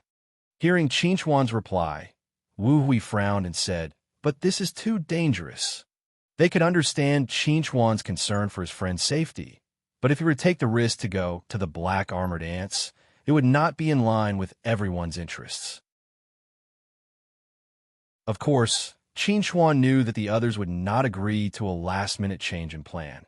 So he said to the others, "I don't plan to be a burden to everyone, so I may have to act alone for the time being." Everyone's expression changed slightly when they heard Qin Chuan's reply. Mei said, "Lu Chuan, your friend is in the Tian people's team. You shouldn't be in danger." Qin Chuan shook his head and said, "He has done me a favor. If I can't see him safe and sound with my own eyes, I won't be able to rest easy." With that, Qin Chuan took out the ancient dire beast's remains and said to Wu Hui, "I know that everyone is worried about the safety of the camp at night. I'll leave this ancient dire beast's remains to you for the time being. When I come back, you can return it to me." Hearing Qin Chuan's words, everyone's expression could not help but become a little complicated. They did not want Qin Chuan to take the risk. On one hand, they were thinking about Qin Chuan's safety. On the other hand, it was because the ancient dire beast's remains were in Qin Chuan's hands. If Qin Chuan did not come back before night, they would be in danger. "Lu Chuan, that's not what we meant." "I know." Qin Chuan chuckled and said, "I can see everyone's concern for me, but I have to do this. You just have to move forward in this direction, and I will definitely come back to look for you in the future." After saying this, Qin Chuan did not give anyone a chance to speak. He turned around and left. Everyone watched Qin Chuan leave. Their expressions were very strange. They had been in the universe for nearly 1,000 years, and it had been a long time since they met someone as loyal and affectionate as Qin Chuan. Wu Hui took a deep look at the ancient dire beast's remains, then reached out and put it away. She said to everyone, "Let's keep moving forward and wait for him to come back." After leaving the team, Qin Chuan first disguised himself, then quickly rushed in the direction of the black beetle ant. When he arrived, he did not rashly approach it. Instead, he crouched in the grass and observed from a distance. At this time, the Tian people and the Protoss people had already surrounded the black beetle ant. However, they were not in a hurry to attack. Instead, they were discussing the distribution of benefits. In their eyes, the black beetle ant was already a turtle in a jar. There was no way to escape. "Lucas, this black beetle ant definitely has the strength of a late combination stage overlord. Let's work together and kill it. After we kill it, we'll each take half of its body." Thelon looked at Lucas and calmly said his plan for the distribution of benefits. It could be said that it was quite fair. Lucas smiled and said to Thelon, "I also have the same idea. Since no one has any objections, let's just do it. After we get rid of this big guy, we still have other things to do." Tai Long was not surprised to hear Lucas's words. Although the black armored ant was valuable, it was only an ancient beast at the late stage of the combination realm. After all, it was not worth it for both sides to go to war. Hence, it was best to share the benefits peacefully. At this time, thousands of rogue cultivators were scattered around the area. They were looking at the Protoss and the Tian people with envy. In the face of a late combination stage overlord, it was difficult for them to escape. However, for powerful forces like the Protoss and the Tian people, the black beetle ant was like a small toy that could be crushed at any time. Qin Chuan saw that the Tian people and the Protoss were about to attack, so he asked the little armored dragon, "What are you going to do?" The little armored dragon smiled and did not answer Qin Chuan's question. Instead, it quietly left Qin Chuan's mind and left a shadow beside him. Then, it quickly rushed toward the black beetle ant under the cover of the grassland. Qin Chuan saw this and did not stop it. With the ability of shadow shift, the little armored dragon could safely return to his side, even if it was discovered. There was no danger at all. While Qin Chuan was thinking about this, the Protoss and the Tian people had already begun to move. Unexpectedly, they did not send out any combination stage overlords. Instead, they sent out 100 Dongshu stage cultivators to form 2 large formations.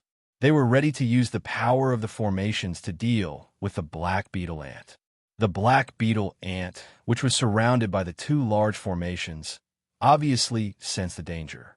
It wanted to escape, but it was obviously too late.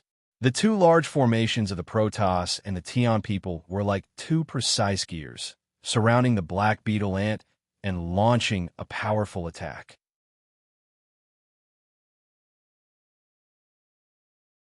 Chapter 1144. Qin was a little surprised. The black-armored ant was unable to fight back under the pincer attack of the two formations.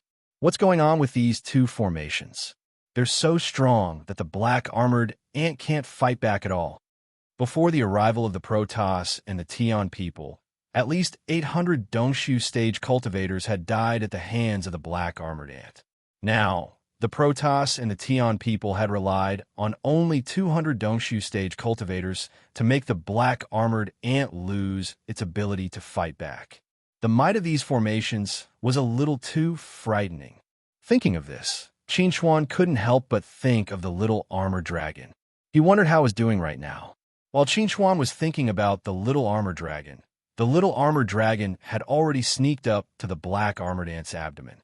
It carefully looked around, and after making sure that no one was paying attention to it, it slammed its head into the black-armored ant's abdomen. The black-armored ant's abdomen was the softest part of its body. Of course, this softness was relative. If Qin were to attack the black-armored ant's abdomen, he might not be able to break through it even after a day. However, if the little armored dragon were to do it, it would only need one bite to break through the black-armored ant's abdomen. Crack! When the little armored dragon bit through the black-armored ant's abdomen and drilled into its body, the black-armored ant, which was suppressed by the two formations, suddenly began to struggle violently. It let out a sharp cry, causing the Protoss and the Tion people to be astonished. What's wrong with this black-armored ant? It's trapped by two ancient annihilation formations. How could it possibly have a chance to break free? Thelon couldn't help but frown when he saw the black-armored ant struggling violently. He felt that something wasn't quite right, but he couldn't pinpoint what exactly was wrong. The Protoss's reaction was the same as Thelon's. They all felt that something was wrong, but they couldn't pinpoint what exactly was wrong. They just felt that something was off. However, since the black armor ant was unable to break free from the pincer attack of the two ancient annihilation arrays, they did not care why the black armor ant was resisting. As time passed, the struggle of the black beetle ant did not stop. Instead, it became more and more violent. Its roars became sharper. Seeing the black beetle ant acting so crazily, the Protoss and the Tion people were suspicious, but they couldn't figure out what the problem was. At that moment, the two ancient annihilation formations finally wiped out the black beetle ant's life force completely. Just as the Protoss and the Tion people were about to divide the black beetle ant's corpse, something shocking happened. The black beetle ant's hard carapace actually shattered. Seeing this scene, Thelon was stunned for a moment. Then he exclaimed, "This is impossible. The black armored ant's carapace is indestructible. How could it be broken?" Lucas was also shocked by the scene in front of him. But what shocked him even more was that there was no flesh under the black beetle ant's carapace, only its internal organs, and they were all withered beyond recognition. It was as if something had sucked all the essence out of them. I've never heard of an ancient annihilation formation having such an effect, Lucas said in a deep voice. What the hell is going on? Thelon's face was gloomy as he said, "Could it be that this black beetle ant had no flesh from the beginning and was only an empty carapace?" Lucas frowned when he heard this. He was sure that everything was normal before they attacked the black beetle ant, and the Tion people didn't do anything during the attack. In that case, this was the only explanation that Thelon said. However, if the black beetle ant was just an empty carapace, then the power it displayed was a little too strong. While Thelon and Lucas were still puzzled, the little armor dragon had already returned to Qinchuan's side through Shadow Swap. Qinchuan was stunned when he saw the little armor dragon's body turn into the size of a football. "My goodness, how much did you eat? When you left, you were only the size of fist, and now you've turned into a ball." Faced with Qinchuan's question, the little armor dragon was just about to open its mouth to answer when a stream of essence energy suddenly overflowed from its mouth. The little armored dragon immediately inhaled the essence energy into its stomach, then raised its chubby little hand to cover its mouth and refused to speak again. Qin Chuan was stunned for a moment when he saw this, and said, "Don't tell me you're stuffed?" The little armored dragon learned its lesson this time and didn't answer Qin Chuan's question again. Its figure flashed and entered Qin Chuan's brain. In the evening, seeing that it was getting late, Wu Heng and the others stopped their journey and found a suitable place nearby to set up camp. After they had set up camp, Wu Hui took out the ancient ferocious beast's remains and placed them at the side. When everyone saw the ancient ferocious beast's remains, their faces revealed complicated expressions. The sky had already turned completely dark, but Qin Chuan had yet to arrive. Xie saw that everyone was a little quiet, so it smiled and said to everyone, "I'm going to take a look around. I won't go far." Hearing Xie's words, Wu Heng frowned and said, "It's getting dark now. You'd better not wander around. If you encounter the ghost bats, you'll be in danger." Xie was silent for a moment, then said to everyone, "I want to go back and look for LV Chuan. What if he catches up?" Hearing Xie's words, Wu Heng fell silent. As the leader of the team, he clearly knew that everyone's emotions were not right because of Qin Chuan's departure, but he couldn't do anything about it. After all, ever since Qin Chuan joined the team, he had always been a presence and had contributed a lot. Before he left, he had even handed over the only ancient beast's remains to them. Just thinking about it made him feel a little regretful. If only he had made the decision to go with Qin Chuan to take a look at the black armored ants. Xie, we're all very worried about LV Chuan. You're not the only one who's worried about him. Ame glanced at Xie and said, "Don't say such things in the future. It makes us seem like we're especially ungrateful." Xie hurriedly shook his head and said, "That's not what I meant. All right, everyone, stop arguing." Wu Heng glanced at everyone and said, "Since everyone is very worried about LV Chuan's situation, let's move together. We'll carry the ancient beast's remains back and see if we can meet LV Chuan." Hearing Wu Heng's words, no one raised any objections. Just as everyone was about to carry the ancient beast's remains and set off, a figure suddenly landed quickly in the campsite. "Who is it?" Wu Heng looked at the black figure that had suddenly appeared. Just as he was about to attack, he saw the other party pull off his cloak. "Hey, it can't be. I haven't seen you for half a day, and you don't recognize me?" Qin Chuan grinned at everyone who was about to attack. "I'm back."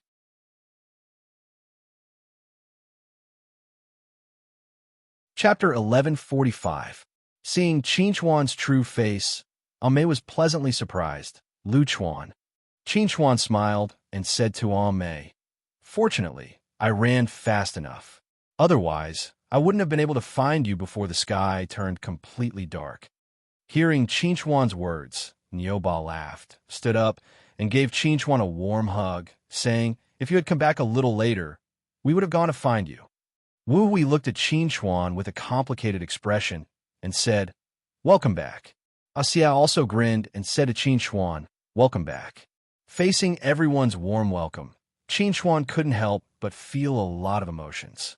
When he first chose to join this team, he actually had the mentality of making use of each other. He didn't really treat these people as teammates that he could trust.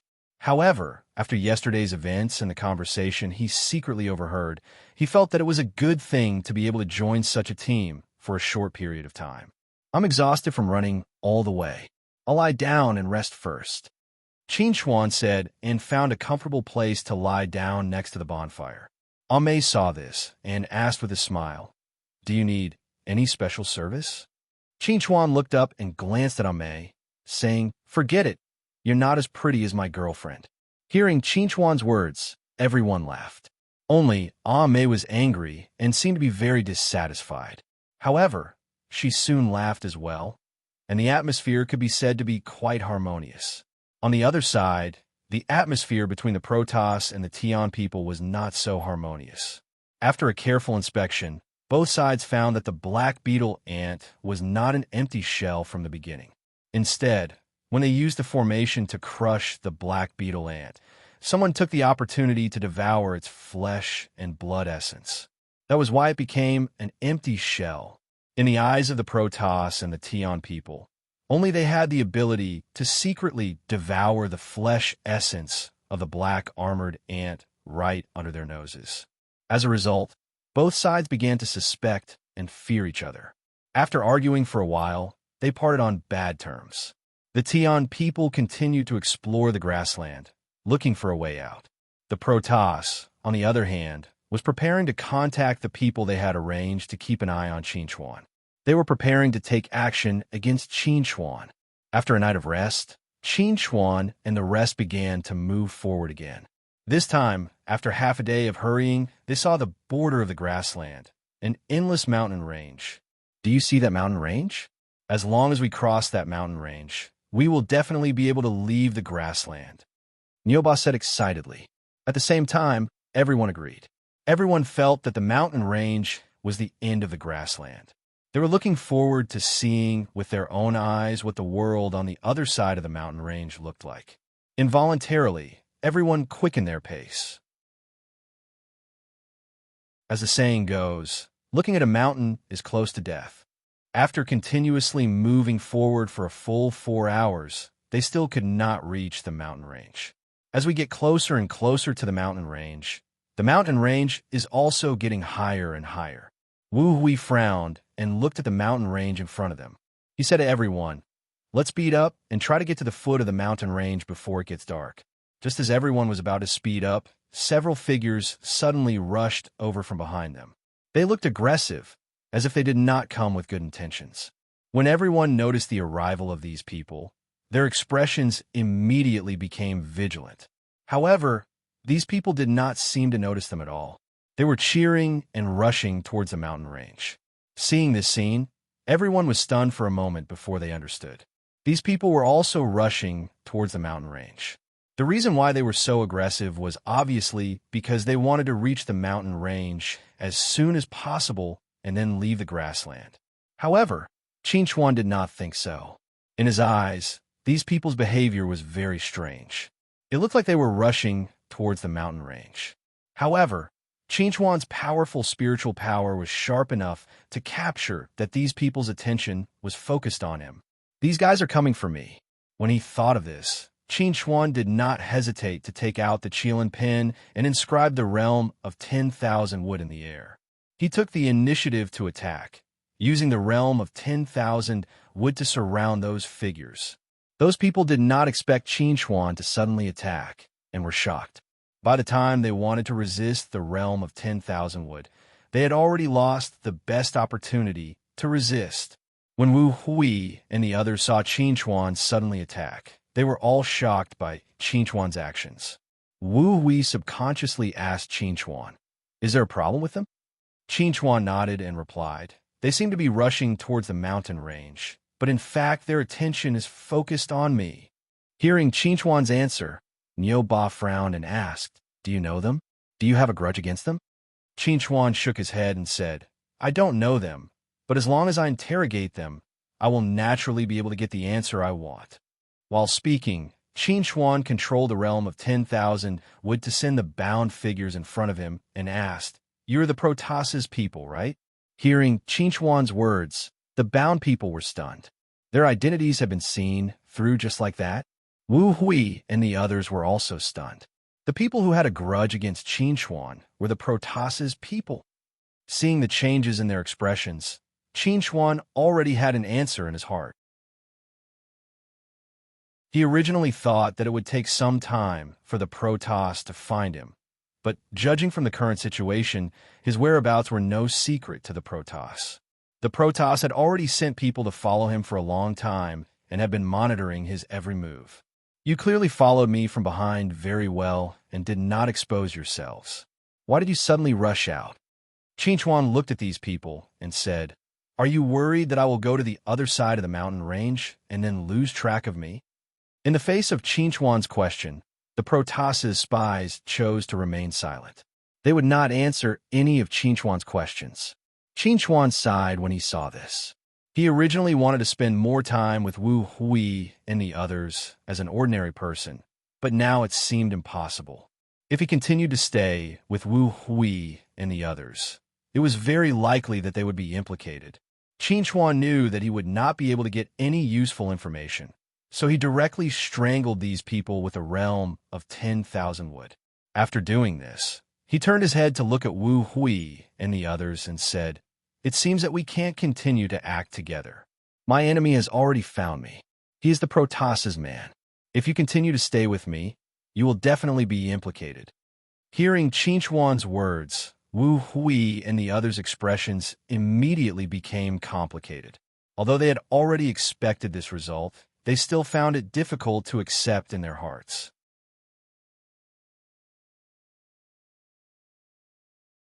Chapter 1146. As a rogue cultivator, no one would want to offend a powerful force like the Protoss. Lu Chuan, how did a rogue cultivator like you offend the Protoss? Mei looked at Qin Chuan in confusion. Is it because of your Tian people friend?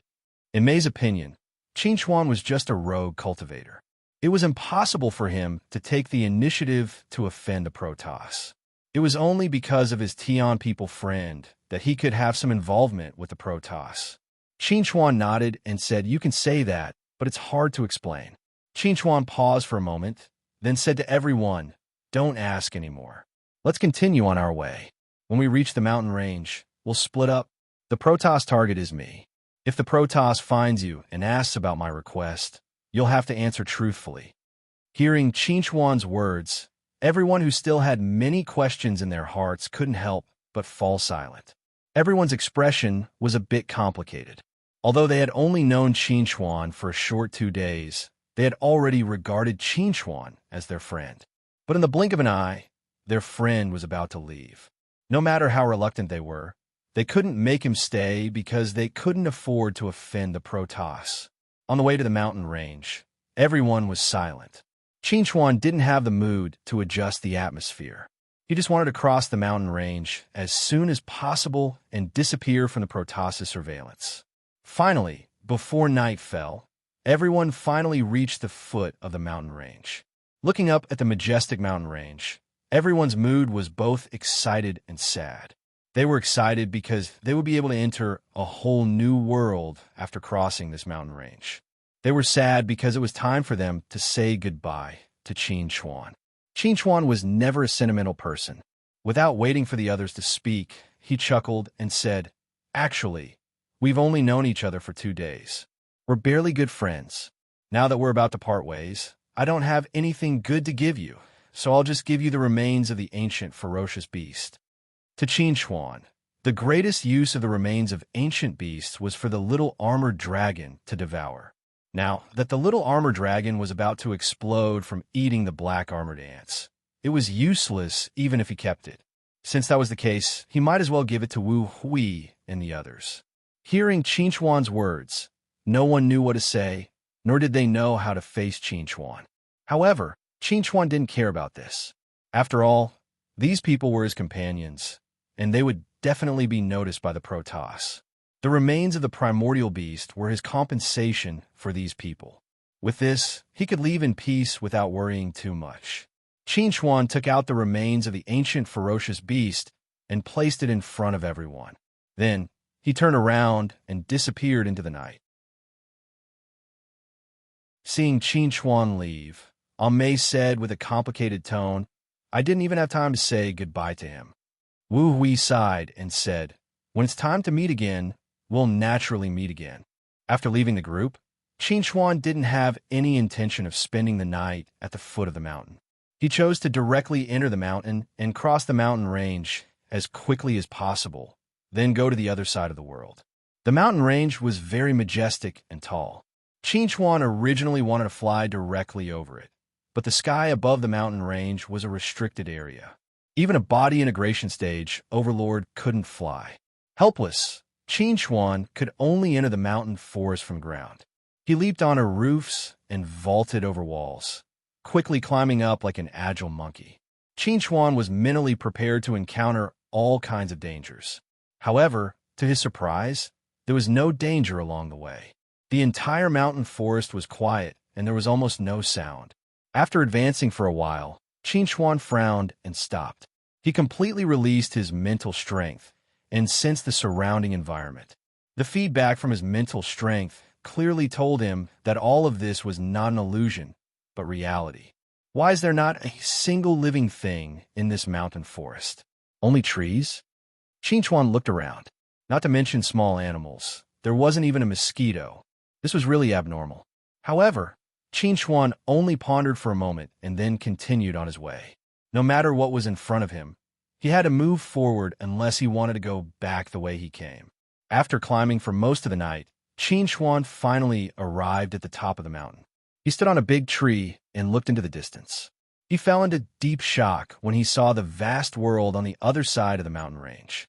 It was a city built entirely out of boulders. The tall and majestic walls were filled with traces of the vicissitudes of time. Faintly, Qin seemed to be able to hear the grand sound of a bell coming from the city. The ancient charm was endless. The walls of this city are integrated into one. Could it be that an entire mountain range was hollowed out to build this city? Qin looked at the city in shock. He felt as if something in the city was calling out to him. He couldn't help but want to enter the city to find out what it was. Whoosh! Qin quickly swooped down the mountain. The path down the mountain was much easier than the path up the mountain. Soon, Qin arrived at the foot of the mountain. At this time, the sky was already bright. Qin knew in his heart that at this time, there should be a lot of people starting to climb the mountain. He wanted to enter the city before everyone else. The city occupied a huge area, comparable to 2 Telon capitals. Therefore, although it looked very close, Qin took half a day to reach the foot of the city. Even now, he still couldn't fly. If he flew more than 100 meters in the air, he would be pulled back to the ground by a strong gravitational force. Qin slowly walked forward and looked at the huge stone door that was about 100 meters tall. He looked at the various relief carvings on the stone door. There were real dragons, phoenixes, vermilion birds, black tortoises, and so on. Looking at these relief carvings, a name involuntarily appeared in Qin's mind. The door of 10,000 demons. If he pushed open this door, he would enter the country of 10,000 demons. Qin took a deep breath and slowly walked to the door of 10,000 demons. He extended his hand and tried to push the door. Accompanied by a loud roar, the door of 10,000 demons only moved slightly. It wasn't pushed open. Seeing this, Qin frowned slightly. If he couldn't push open the door of 10,000 demons, how was he going to enter the city? Qin looked at the surroundings of the door of 10,000 demons again. He wanted to see if there were any mechanisms. Soon, he found some ancient words on a wall. Blood of all demons. Open the demon gate. Seeing these words, Qin's heart skipped a beat. He raised his hand and pricked the tip of his finger, forcing a drop of blood to shoot at the door of 10,000 demons. When the drop of blood landed on the door of 10,000 demons, the relief carvings on the door of 10,000 demons suddenly came to life. They all became lively and let out various high-pitched noises as if they were welcoming Qin's arrival.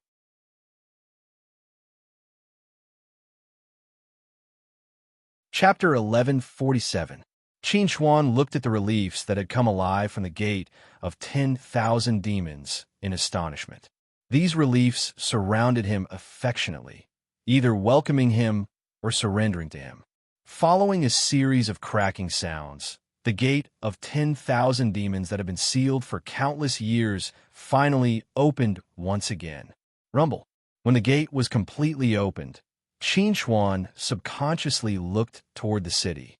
He saw the wide and neat bluestone streets, the stone towers on both sides, and the tall and majestic palace in the distance. He subconsciously walked toward the city. After Qin entered the city, the gate of 10,000 demons slowly closed. At this moment, more than one person on a mountain range in the distance saw the gate of 10,000 demons open and close. Everyone had realized that someone had already entered this magnificent city ahead of them. In the Protoss's camp, Lucas looked at the city in front of him with a sharp gaze and asked the people around him, "Have you found the spy?" "High Priest, we have lost contact with the spy. We suspect that the spy has been discovered by Qin and has been killed by Qin." After hearing his subordinate's report, Lucas snorted and said, "We can't find Chinchuan. We didn't get the benefits of the black armored ants, and now, even that city has been taken by someone else. What a bunch of trash." After hearing Lucas's words, everyone lowered their heads in shame, not daring to meet his gaze. After seeing his subordinate's reactions, Lucas snorted again and said in a deep voice, "Pass down my order. Everyone is to advance at full speed. We must enter that city before the Tian people." Chinchuan walked slowly on the bluestone streets. His gaze was casual and curious as he looked at the buildings on both sides of the street. These buildings weren't considered exquisite, but they had a rough and wild beauty. They were very much in line with the aesthetics of the demon race. Only the demon race's skilled craftsmen could build such buildings. At this moment, Chinchuan seemed to see countless squirrels roaming around these buildings. They were constantly busy, either moving stones or repairing the eaves and roofs. They were chirping and chattering, and it was very lively. In the next moment, the lively scene disappeared from Chinchuan's eyes. The street returned to its previous silence. Only the plum blossom-shaped paw prints left on the walls told Chinchuan that everything he saw just now wasn't an illusion, but something that had happened in the past. The city was very big. Chinchuan took half a day to walk a short distance. At this time, a loud boom came from the city gate. It seemed that someone was attacking the gate with brute force. After hearing the commotion behind him, Chinchuan realized that someone else had already arrived in front of the gate of 10,000 demons and was trying to find a way to open it. "I can't continue to wander around like this. I need to speed up." At this thought, Chinchuan couldn't help but quicken his pace. He quickly walked toward the palace in the center of the city. While Chinchuan was walking toward the palace, thousands of people had already gathered in front of the gate of 10,000 demons. Most of them were Tian people and Protoss people. Only a small portion of them were independent cultivators. At this moment, the Tian people and Protoss's body integration stage overlords were attacking the gate of 10,000 demons together. However, the gate of 10,000 demons was impregnable against the attacks of the body integration stage overlords. It didn't look like it was going to be destroyed at all. Thelon looked at the sturdy gate of 10,000 demons and frowned. "This stone gate is a little too sturdy. Even 10 body integration stage overlords together can't break it." When Lucas heard Thelon's words, he calmly said, "This stone gate isn't an ordinary stone gate. It's the gate of 10,000 demons that was refined from the blood essence of 10,000 demons.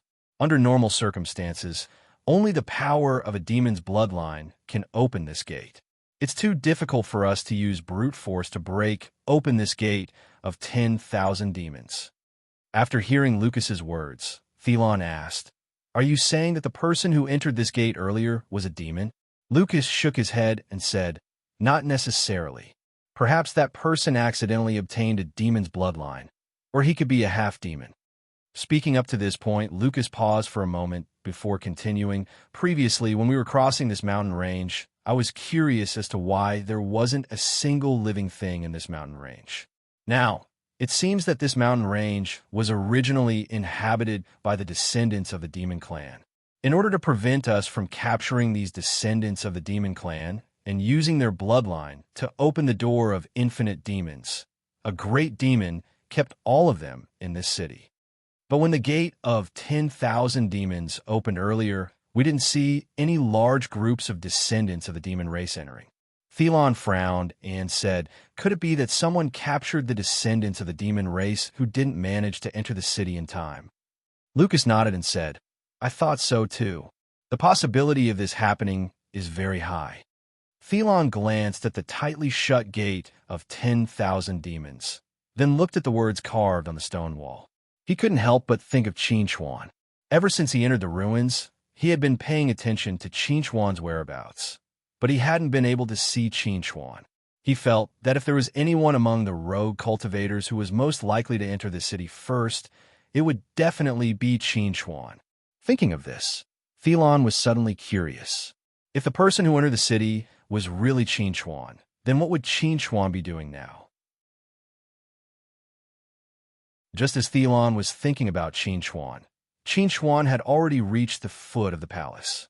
The majestic palace rose from the ground and reached the clouds. Qin Chuan stood at the bottom of the stairs and looked at it for a moment before walking up. The stairs weren't very long. Qin Chuan counted silently. There were a total of 9,999 steps. When Qin Chuan stepped onto the platform in front of the palace, he was surprised to see a white-haired elder standing there and looking at him kindly. "You're here."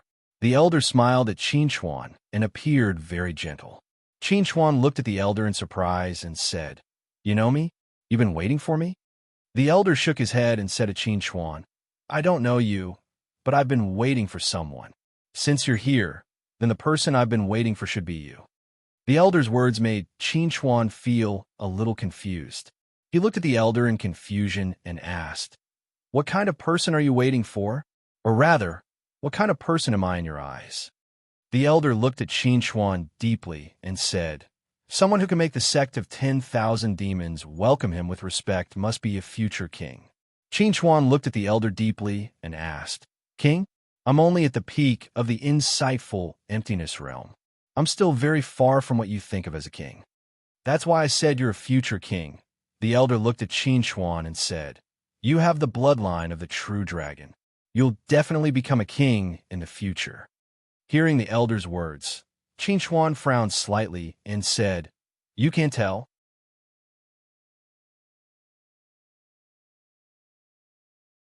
Chapter 1148. In response to Qin Chuan's question, the old man shook his head and answered, "It's not me, but the gate of myriad demons." Qin Chuan subconsciously turned to look at the city gate and said to the old man, "This gate is really called the gate of myriad demons." The old man nodded with a smile and said to Qin Chuan, "It was refined from the bloodline of myriad demons, so it's naturally called the gate of myriad demons. If the gate of myriad demons couldn't even identify the true dragon bloodline, then it wouldn't be worthy of being called the gate of myriad demons." Qin Chuan gently nodded at the old man's words, then asked the old man, "You're a demon too?" The old man nodded and said to Qin Chuan, "I'm called Xian Shi, the commander of Myriad Demon City." Qin Chuan looked at Xian Shi curiously and asked, "Then who's the city lord of Myriad Demon City?" Xian Shi replied, "The city lord's name is Longbow, but he's been dead for tens of thousands of years. Right now, the only person in Myriad Demon City who's qualified to become the new city lord is you." "Me?" Qin Chuan shook his head and said, "I'm here to search for treasures, not to become the city lord." Qin Chuan wasn't a hot-blooded young man who didn't know anything. Right now, there were countless people blocking the gate of myriad demons. They had yet to break through the gate of myriad demons, but that didn't mean that they wouldn't be able to do so in their lifetime. Once the gate of myriad demons was broken through, Myriad Demon City would definitely be attacked. To become the city lord at such a time was simply courting death. Xian Shi wasn't surprised by Qin Chuan's rejection. He stared deeply at Qin Chuan and said, "Are you worried that you'll become the target of everyone when you break through the city?" Qin Chuan nodded honestly and replied, "Although I have the bloodline of the true dragon in my body and have some connection with you, I really can't risk my life because of this. I'm sorry, I really can't do it. There are still many important things waiting for me outside. I can't risk my only life here." Qin Chuan had always believed that the more powerful one was, the more one could do. He was now at the peak of the Dongshu realm, not the peak of the body integration stage. Even if the Tian people didn't interfere, he wouldn't be able to resist the 20-body integration stage overlords of the Protoss. Xian Shi appreciated Qin Chuan's honesty very much. He smiled at Qin Chuan and said, "I think you've misunderstood my intentions. I want you to succeed me as the city lord because I don't want the items in the city to fall into the hands of outsiders. As for the invaders, I'll naturally deal with them." Qin Chuan glanced at Xian Shi and said, "To be honest, I don't feel any powerful aura from you. There are at least 40 body integration stage overlords outside. How are you going to deal with them?"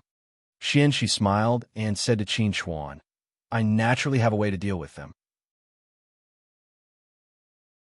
before I die, they won't be able to destroy the demon's city.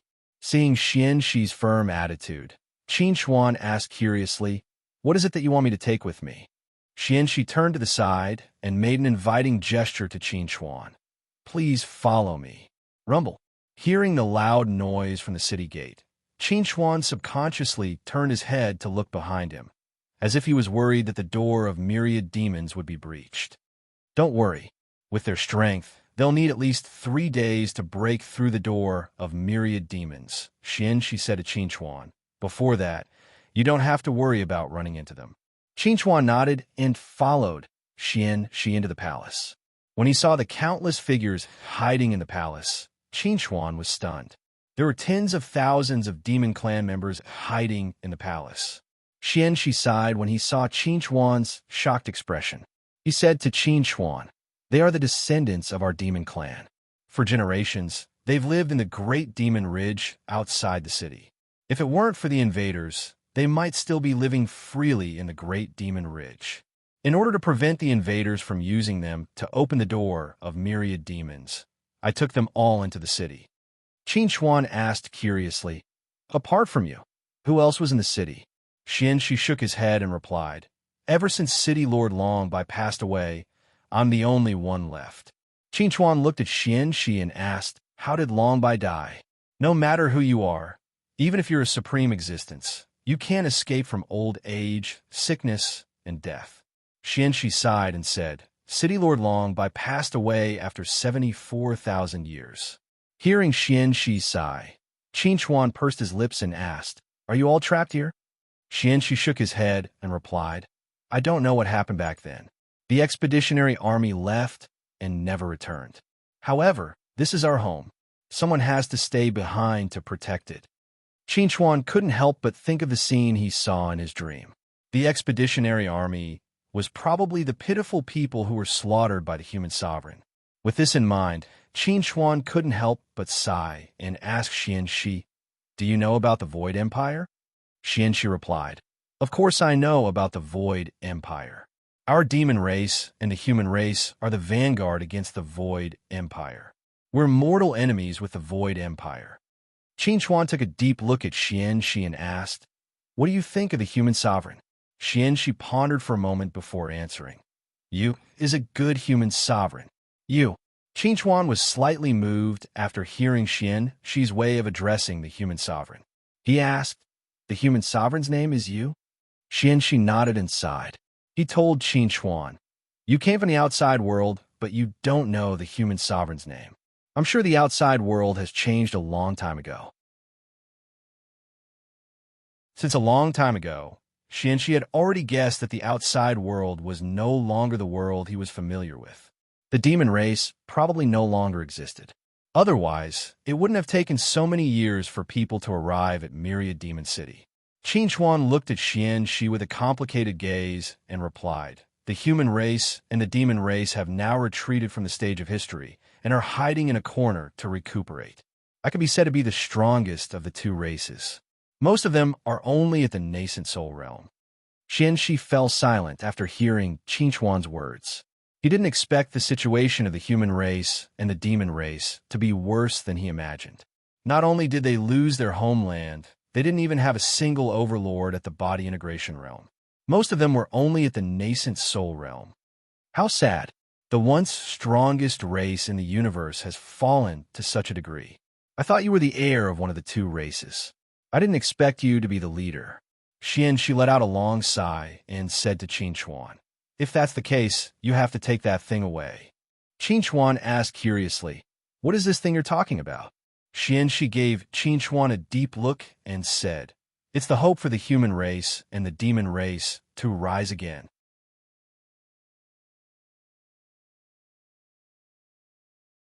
Chapter 1149. In the depths of the palace was a dark staircase that led straight to the ground. With a gentle wave of his hand, lamps lit up on both sides of the staircase, illuminating the path ahead. Xian Shi walked in front and whispered to Qin Xuan. City Lord Long Bai was originally the second son of the previous City Lord. He was not qualified to inherit the position of City Lord, but in order to protect that thing, City Lord Long Bai had no choice but to inherit the position and use his life to protect it. Qin Chuan was puzzled by Xian Shi's words and asked, "Why does Long Bai need to use his life to protect that thing?" "Because only those with the bloodline of the true dragon can gain its recognition." Xian Shi gave Qin Chuan a deep look and said, "Ever since City Lord Long Bai passed away, 3,400 years have passed, and no one has been able to activate it. Until today, when I met you, I saw hope again." As they spoke, Xian Shi and Qin Chuan reached the bottom of the staircase. Xian Shi looked at the bronze door in front of them and said to Qin Chuan, "Use your true dragon bloodline to open this door, just like when you open the door of myriad demons. That thing is inside, waiting for your arrival." Qin Chuan gave Xian Shi a subtle glance and said, "I suddenly don't want that thing anymore." Xian Shi frowned at Qin Chuan's words and asked, "Don't you want to lead the monster race and the human race to rise again?" Qin Chuan sighed and said, "Of course I've thought about it, but if I die, I won't be able to continue thinking about it." Xian Shi couldn't help but fall silent at Qin Chuan's words. After a while, he asked Qin Chuan, "How did you know?" Qin Chuan pursed his lips and said to Xian Shi, "Your attitude towards me is too warm. More importantly, the descendants of the demon race in the pantheon of demons were not happy to see me. On the contrary, they revealed some hostility. Although they hid it well, I still noticed it." Originally, Qin Chuan didn't have any suspicions about Xian Shi. However, when he entered the pantheon of demons and saw the descendants of the demon clan, he suddenly realized that he was wrong. When the descendants of the demon clan saw him, they didn't show the enthusiasm of a new city lord, nor did they show the joy of seeing their fellow demon clansmen. Instead, they were cold and hostile. Obviously, they had been informed beforehand and concealed their emotions well. However, Qin Chuan's powerful mental strength still picked up some clues and began to suspect Xian Shi's motives.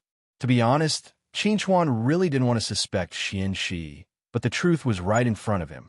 He couldn't blindly believe Xian Shi just because he was a demon. After hearing Qin Chuan's answer, Xian Shi sighed and said to Qin Chuan, "Since you've seen through it, I'll tell you the truth. You don't have the qualifications to succeed the position of City Lord of Demon City because you're not a pure demon. You're a hybrid between a human and a demon." Qin Chuan nodded and said frankly, "That's true. I was originally a human, but for some reason, a dragon senior changed my blood and gave me the dragon bloodline." Xian Shi looked deeply at Qin Chuan and said, "You're not a pure, true dragon, so I naturally have no need to be loyal to you. Therefore, I have no psychological burden to harm you." Qin Chuan smiled and said to Xian Shi, "As long as the one who wants to harm me is you and not Long Bo, then I'm at ease." Xian Shi was a little surprised and asked Qin Chuan, "You don't seem to be afraid at all?" Qin Chuan looked at Xian Shi and asked curiously, "Do you like to say strange things before attacking your enemies?" After hearing Qin Chuan's mocking words, Xian Shi's gaze on Qin Chuan turned sharp. He said to Qin Chuan, "I've been guarding Demon City for tens of thousands of years. I'm nearing the end of my lifespan.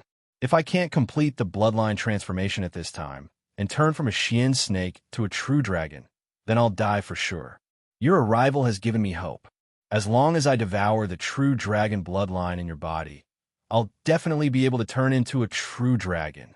When Qin Chuan saw Xian Shi's evil intentions, he had already guessed that Xian Shi's after the true dragon bloodline in his body. Just like Knight Serenity, Xian Shi saved him for this reason. However, Knight Serenity and Xian Shi were different.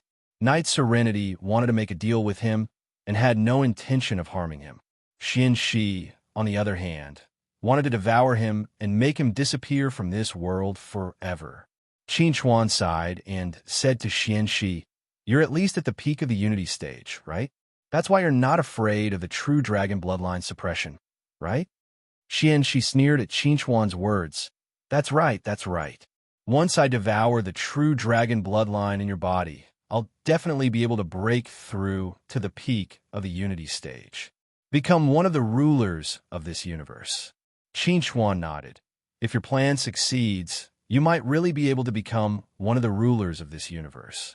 But do you think I would be talking to you for so long if I didn't have any confidence in defeating you? Xianxi sneered. If you had any tricks up your sleeve, you would have used them long ago. Why would you talk to me for so long? Now that you know the cause and effect, it's time for you to die in peace. Xianxi attacked Qinchuan before he even finished speaking. He raised his hand and reached for Qinchuan's heart, intending to destroy Qinchuan's heart. Qinchuan didn't retreat in the face of Xianxi's attack. Instead, he summoned the dragon orb and shone it on Xianxi. When the light touched Xianxi, Xianxi opened his mouth and let out a miserable shriek. His hand that was reaching for Qinchuan retracted at lightning speed.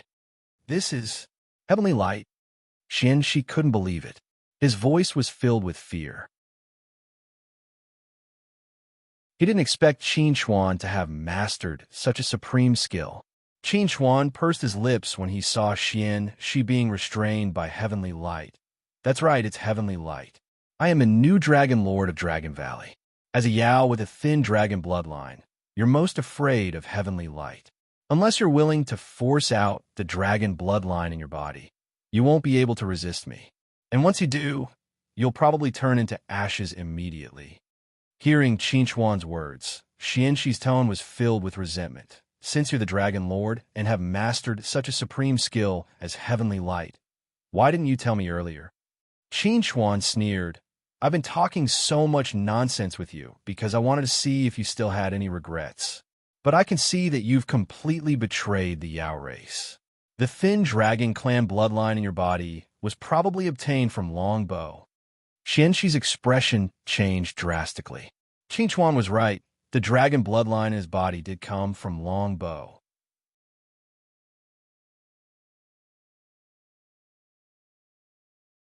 Chapter 1150. Seeing the change in expression on Xianxi's face, Qinchuan guessed that Longbow didn't die of old age. Instead, he was killed by Xianxi. At this moment, Xianxi's heart was filled with regret. When he saw that Qinchuan was only at the peak of Dongshu realm, he thought it was a great opportunity for him. He never imagined that Qinchuan had mastered the 9 transformations of the Dragon Pearl that only the Dragon Lord could cultivate. It was true that this heavenly light could be used to defend against enemies, but it was more useful as a punishment for those who committed serious crimes in the Dragon Clan. As long as one had the bloodline of the Dragon Clan, no matter how high one's cultivation was, they would be bound by the heavenly light. Otherwise, the Dragon Lord wouldn't be able to control the Dragon Clan. Unfortunately, it was too late for Xianxi to regret. He couldn't ask for anything else. He only hoped that Qinchuan would spare his life for the time being because he was still useful to him. Qinchuan glanced at Xianxi, then shifted his gaze to the bronze door in front of him. He asked Xianxi, "What's behind this door?" Xianxi replied in a low voice, "It's the corpse of Governor Longbow and the 10,000 demon seal." Although Xianxi had lied to Qinchuan in many aspects, there was one thing he didn't lie to Qinchuan. Longbow had indeed sacrificed his life to protect the 10,000 demon seal. However, what Longbow faced at that time wasn't the erosion of time, but Xianxi's attack. "Open it." Qinchuan ordered Xianxi. Xianxi was currently bound by the heavenly light and could only obey Qinchuan's command. He used his thin bloodline of the Dragon Clan to open the bronze door. Following the opening of the bronze door, a huge underground palace appeared in front of Qinchuan.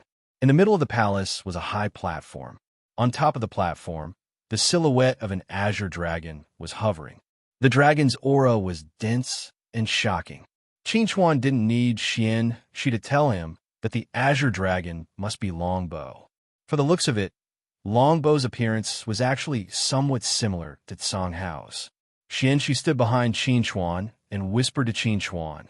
Back then, City Lord Longbow was nearing the end of his life and had no children. I wanted to inherit the City Lord's position as a matter of course. However, City Lord Longbow had no intention of giving me the 10,000 demon seal. In a fit of anger, I attacked City Lord Longbow and killed him. Upon hearing Xianxi's words, Qinchuan sneered and said, "You're pretty honest now." Xianxi sighed helplessly. "Winner takes all.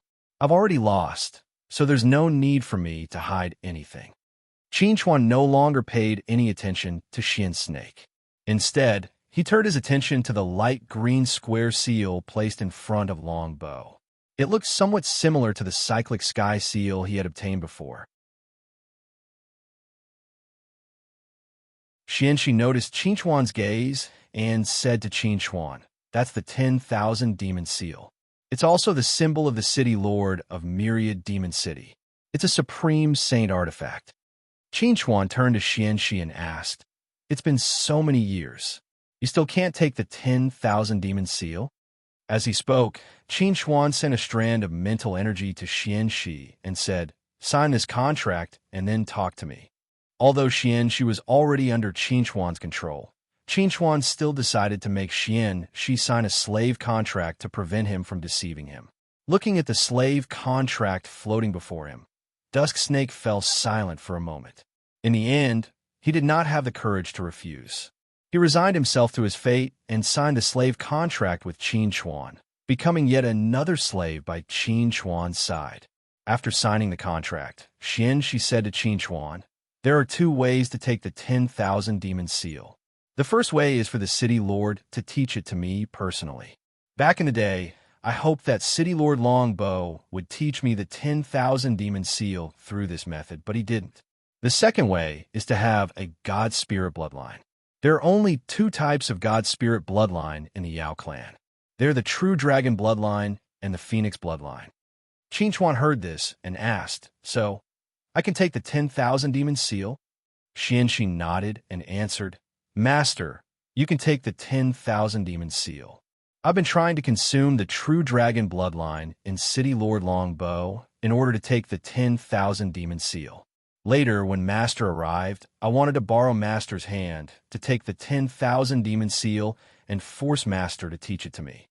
Qin Chuan nodded and asked Xianxi, "Are there any other traps here?" Xianxi shook his head and answered, "There are no traps here. Master, you could do whatever you want." Qin Chuan glanced at Xianxi and said, "Go guard the door." Xianxi accepted the order and left. Qin Chuan walked step by step towards the high platform and stopped in front of Longbow, looking at Longbow's corpse that had been dead for thousands of years. He let out a long sigh and said, "If Xianxi hadn't harmed you, perhaps we would have had a chance to meet again." Qin Chuan looked at Longbow with a complicated gaze and said, "Xianxi harmed you.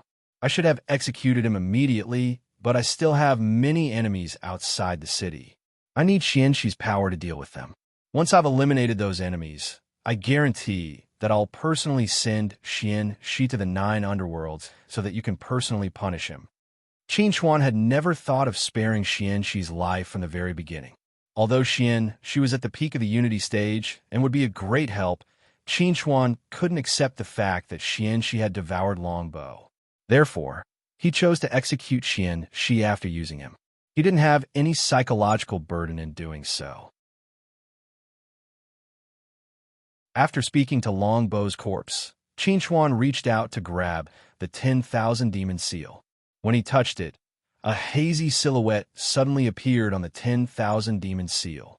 It looked very similar to Longbow. The silhouette didn't speak.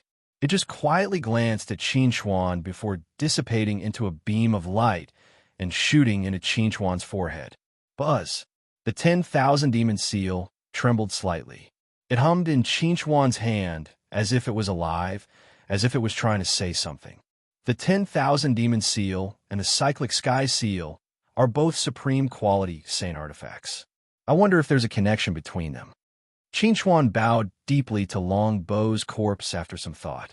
He said, "Senior, please forgive my rudeness. I wish to take your corpse away. I hope that I can bury you in Dragon's Valley one day." With that, Qin Chuan waved his hand at Longbow's corpse and put it into his storage ring. He then turned around and walked outside. He asked Xianxi, who was guarding the door, "What's the situation outside?" Xianxi replied, "The foreign races outside are still attacking the gate of Myriad Demons. They're stronger than I expected. The gate of Myriad Demons can last for another day at most." Qin Chuan stared deeply at Xianxi and asked, "Are you confident in defeating those people outside?" Xianxi had already guessed Qin Chuan's intentions. He let out a long sigh and said to Qin Chuan, This old servant is willing to go through fire and water for Master and the myriad demon city. Take it as making up for the sins I've committed over the years.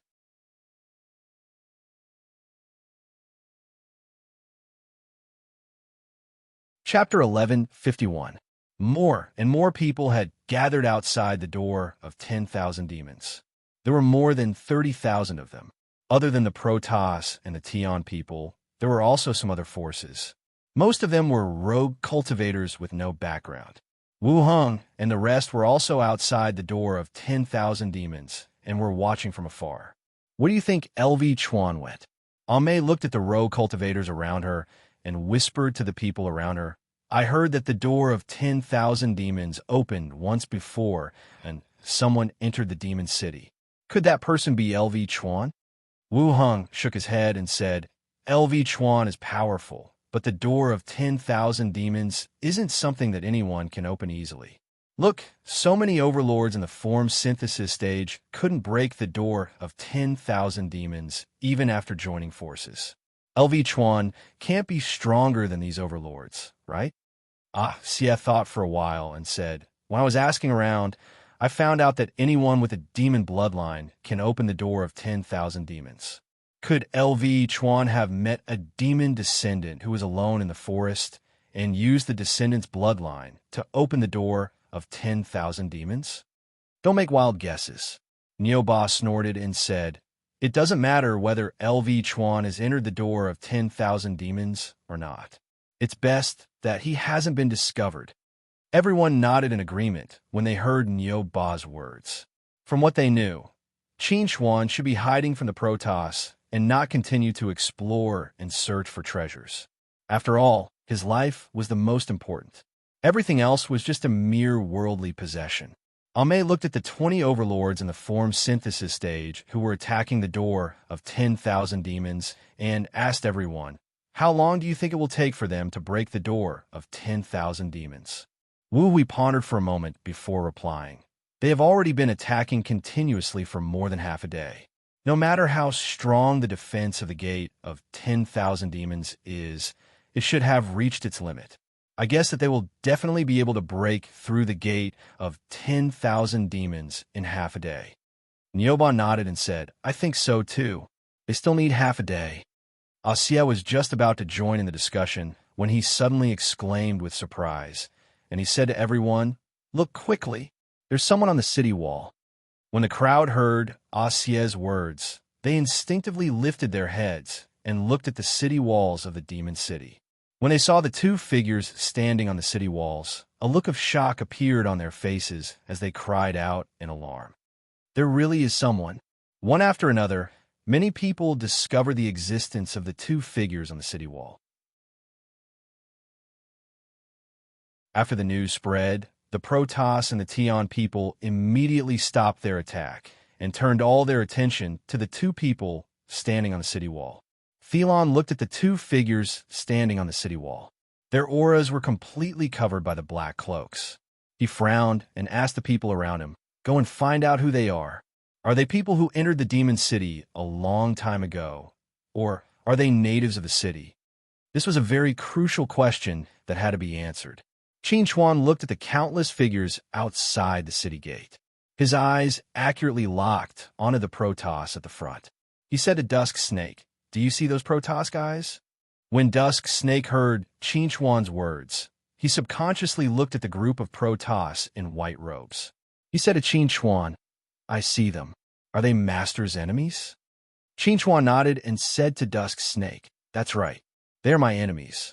They have 20 Unity Stage overlords. Do you have a way to deal with them?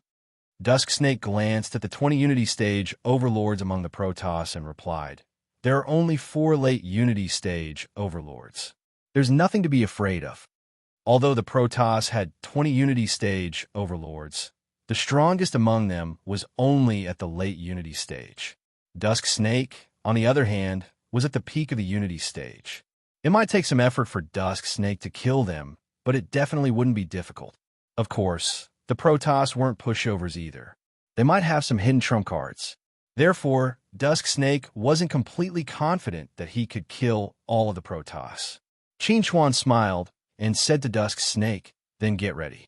Only kill the Protoss." "Who are you people?" Lucas's voice suddenly came from below the city. Lucas's face was expressionless as he looked at Qin Chuan and Dusk Snake with a dignified gaze. Qin Chuan smiled at Lucas's shout. He said to Dusk Snake, "No need to waste words with them. Let's just do it." Upon hearing Qin Chuan's order, Dusk Snake's figure flickered and he appeared in front of Lucas. He raised his hand and punched out.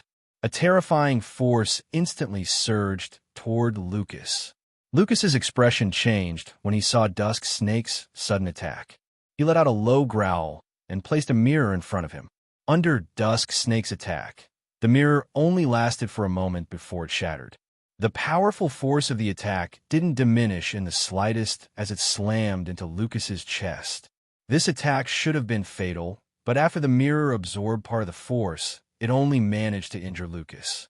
Even so, it was enough to shock everyone present. No one had expected Dusk Snake to suddenly launch an attack. What was even more surprising was that Lucas had been heavily injured in the first exchange. He had even lost a lower-grade sacred artifact in the process. If it weren't for the low-grade sacred artifact, Lucas would have died by now. A peak Unity stage Overlord. Only a peak Unity stage Overlord would have the strength to injure Lucas in one blow. While everyone was thinking about this, Dusk Snake had already launched his second attack on Lucas. However, this time, the Protoss had already reacted. Maggie, Dolan, and Na Ming, the three high priestesses, attacked Dusk Snake at the same time. Dusk Snake sneered. He waved his hand and neutralized Maggie and the other two's attacks. At the same time, Lucas took the opportunity to retreat and widen the distance between him and Dusk Snake. "Who are you?" Lucas glared at Dusk Snake furiously. He wanted to know Dusk Snake's identity. He wanted to know who was so bold as to try to kill him. Dusk Snake couldn't be bothered to answer Lucas's question. He knew that it was better to cut off one finger than to injure all 10. He ignored Maggie, Dolan, and Na Ming's attacks and focused solely on killing Lucas. This made Lucas extremely sullen. He had no choice but to turn around and flee. Not far away, Thelon frowned when he saw this scene. He was hesitant about joining in the battle. Without knowing Dusk Snake's identity, if they just watched Dusk Snake attack the Protoss and didn't lend a hand, they would be in a very bad situation if Dusk Snake turned around and attacked them after eliminating the Protoss. Thelon slowly raised his head and looked at Qin Chuan, who was standing on top of the city wall. Suddenly, a crazy idea popped into his mind.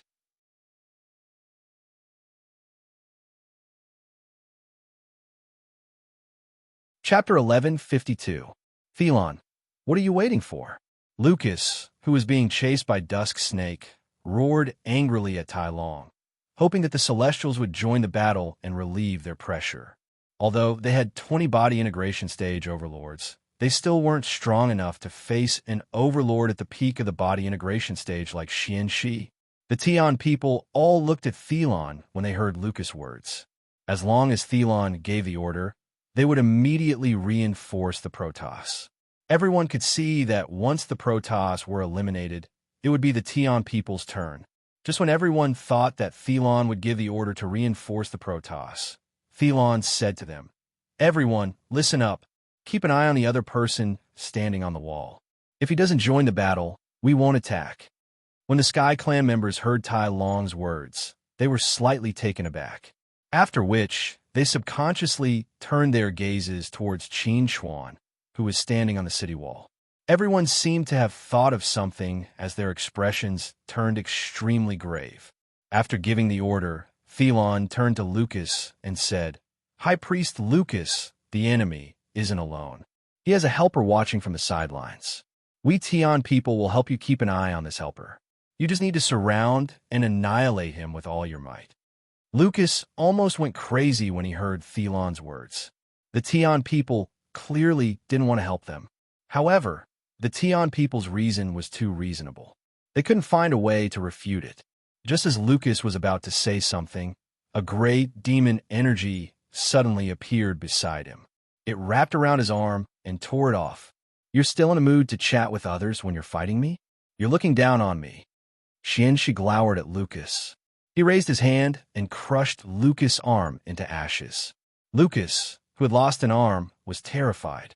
He shouted at the Protoss's camp, "Everyone attack! Form a formation! Kill him!" Upon hearing Lucas's command, the divines, who had long been prepared, immediately attacked. They formed a large formation and charged towards Dusk Snake. However, Dusk Snake only sneered at the formation that was strong enough to kill the black ants. He opened his mouth and spat out a cloud of gray mist that enveloped the divines. The stench made them dizzy and disoriented. Every one of them foamed at the mouth. The formation they had just formed collapsed in an instant. Lucas couldn't help but despair. Once she spat out the poisonous mist, less than 10% of the Protoss would survive. Lucas knew that he would die if he continued to delay. He glared fiercely at Xianxi and roared, "God!" Hearing Lucas's roar, Maggie, Dolan, and Na Ming immediately stopped their pursuit. They opened their mouths and spat out a mouthful of blood essence towards Lucas. At the same time, they formed hand seals and said in unison, "The only true God Ares, your people pray for your arrival." As Maggie and the other two prayed, the 3 balls of essence blood cleverly bypassed Dusk Snake and fell into Lucas's hands, merging into his body. Dusk Snake's expression couldn't help but turn grim when he saw this. He knew very well that Lucas, who had been forced into a corner by him, was about to unleash his ultimate move. Xianxi wanted to kill Lucas before Maggie and the other two finished their ritual. However, the other Protoss's body integration stage overlords attacked Xianxi like they didn't care about their own lives. Although their attacks didn't do much damage to Xianxi, they successfully stopped Xianxi from killing Lucas first. Bang!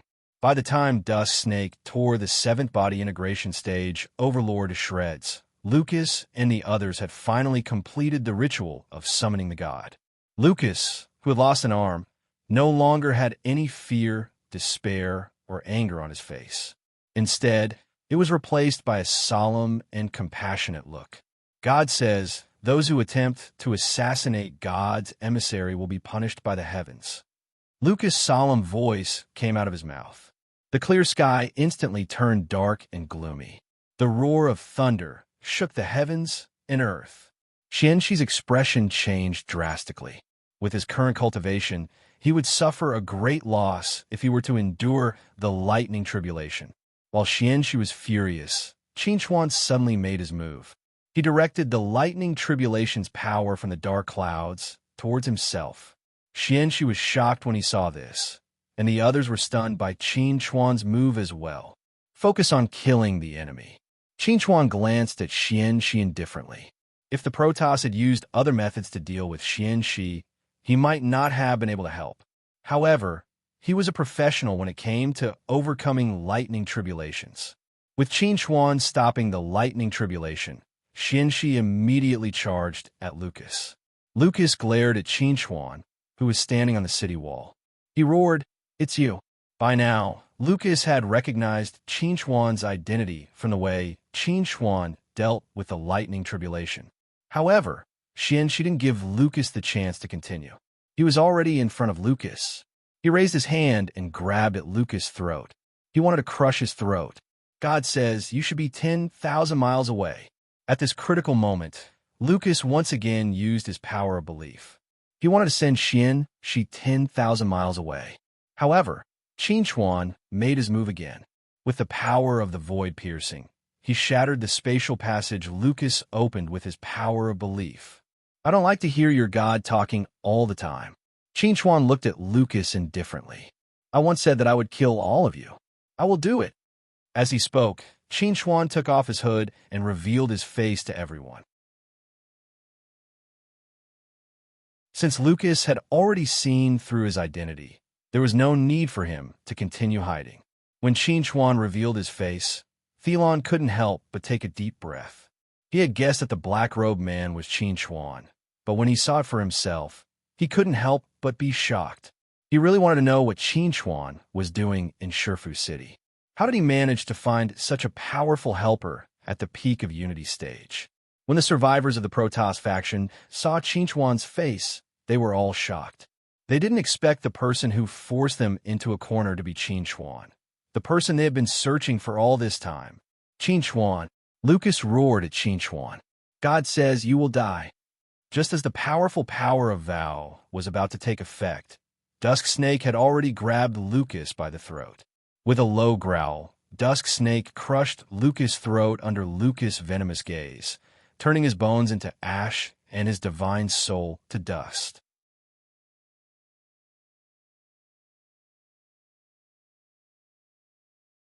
Chapter 1153. After Lucas' death, Maggie, Dolan, and Nam Ming, who were mentally connected to Lucas, were severely injured. Their auras instantly withered. The three of them looked at Dusk Snake in horror, then tried to escape. Unfortunately, Chinchuan did not want to give him the chance to do so. Realm of Wood. Chinchuan used the Realm of Wood to block Maggie and the others. Although it was almost useless, it was enough for Dusk Snake to react and kill another one. Let me go. Chinchuan. Maggie was terrified by Dusk Snake's attack. She loudly begged Chinchuan for mercy. Even the lofty overlord of the form synthesis stage, the high priestess of the Protoss, could not remain calm in the face of the threat of death. Chinchuan looked at Maggie coldly. He had no intention of showing her any mercy. Since he had said that he would kill all the Protoss here, he would not go back on his words. Maggie saw that Chinchuan had no intention of stopping Dusk Snake. Her face turned vicious, and she tried to self-destruct. However, Dusk Snake did not give her the chance. He pierced her body with absolute strength and scattered the energy she had gathered in her body. After Lucas, the second high priestess of the Protoss, had fallen. Seeing Maggie die, Dolan roared at Chinchuan. Chinchuan, do you really want to make an enemy of the Protoss? If you kill us, even the Tian people won't be able to protect you. Chinchuan glanced at Dolan and said, I don't need anyone to protect me. I will protect myself. As he spoke, Chinchuan gathered more towering trees around Dolan and continued to surround him. As for Na Ming, he would leave it to Dusk Snake to deal with. Chinchuan, you will die a horrible death. The One God sect will not let you off. Amidst the roars of despair, Duolan and Na Ming died one after another at Dusk Snake's hands. At this point, the four high priests dispatched by the Protoss were all dead. The remaining body integration stage overlords were no longer a threat. They were all killed by Dusk Snake in a matter of moments. At this moment, over 30,000 people were looking at Chinchuan with extremely complicated gazes. Their gazes were a mixture of shock, fear, and madness. Everyone was shocked by Chinchuan's earth-shattering move. 300 Protoss oracles, 20 body synthesis stage overlords, and 4 late-stage body synthesis stage high priests were killed in less than 10 minutes. Their blood was spilled in front of the demon city, and their souls were destroyed. They were even deprived of the right to descend to the netherworld. If they hadn't seen it with their own eyes, they would never have believed that such a crazy thing could happen in this world. Once this matter spread to the outside world, it would definitely set off huge waves. And Chinchuan's name was like a curse, deeply imprinted in everyone's heart. In the forest, Ame stared at Chinchuan, who was standing on top of the city wall with her mouth agape. She felt that her brain wasn't working properly. Previously, they were worried that Chinchuan wouldn't be able to escape the Protoss's pursuit. But now, all 300 Protoss were killed by Chinchuan. Although Dusk Snake was the one who killed them, everyone could see that Dusk Snake was under Chinchuan's command. This was no different from Chinchuan killing them himself. Lu Chuan? No, he's Chinchuan. Nyoba looked at Chinchuan in shock. He said to everyone, he's Lu Chuan, he's Chinchuan. Nyoba's words were incoherent, but everyone understood what Nyoba meant. They could understand Nyoba. After all, no matter who it was, they would be shocked to the point of being incoherent. Wu Hong took a deep breath and said to everyone, he's indeed Lu Chuan, but his name should be Chinchuan. He's too strong. Xie exclaimed, that's the Protoss. Hearing Xie's exclamation, everyone felt that everything had happened too suddenly and too inconceivably. The powerful Protoss divine envoys, a total of 20 overlords in the form synthesis stage, was enough to wipe out any faction other than the primordial tribes. But such a force was so easily wiped out by Qin Chuan. Wu Heng looked deeply at everyone and said, "From now on, we don't know him. We have nothing to do with him." Everyone frowned when they heard Wu Heng's words.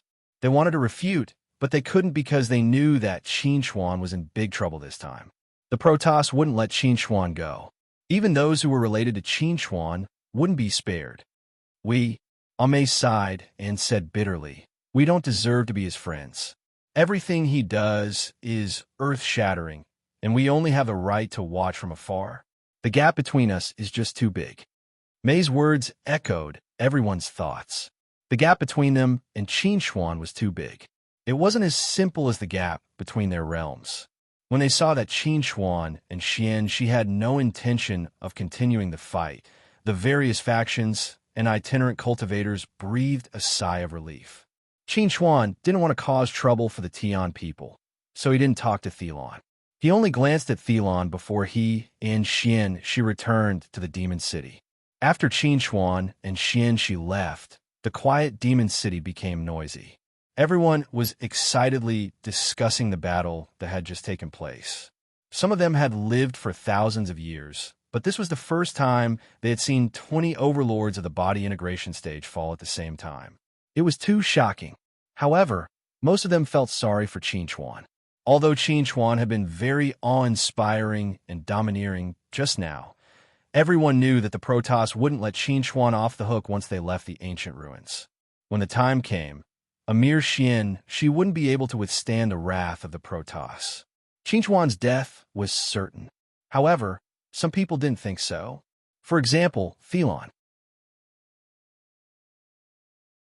Based on his understanding of Qin Chuan, if the Protoss didn't send someone who could instantly kill Qin Chuan, then Qin Chuan would definitely have a way to withstand the wrath of the Protoss. This guy, no matter where he goes, he's always a famous person. Thelon couldn't help but sigh. When he first heard of Qin Chuan, it was when Qin Chuan had single-handedly killed 2 third-stage experts from the Void Empire. Later, when he met Qin Chuan again, it was because of the exchange meeting. It was suspected that the only true god, Atheist, was the incarnation of Qin Chuan in the human world. When the Protoss declared that they would capture Qin Chuan alive in the ancient ruins, Thelon was worried for Qin Chuan. However, judging from the current situation, his worries were completely meaningless. The Protoss' revenge couldn't withstand a single blow from Qin Chuan's thunderous means. At this moment, Thelon couldn't wait to see how Qin Chuan would deal with the Protoss after leaving the ancient ruins.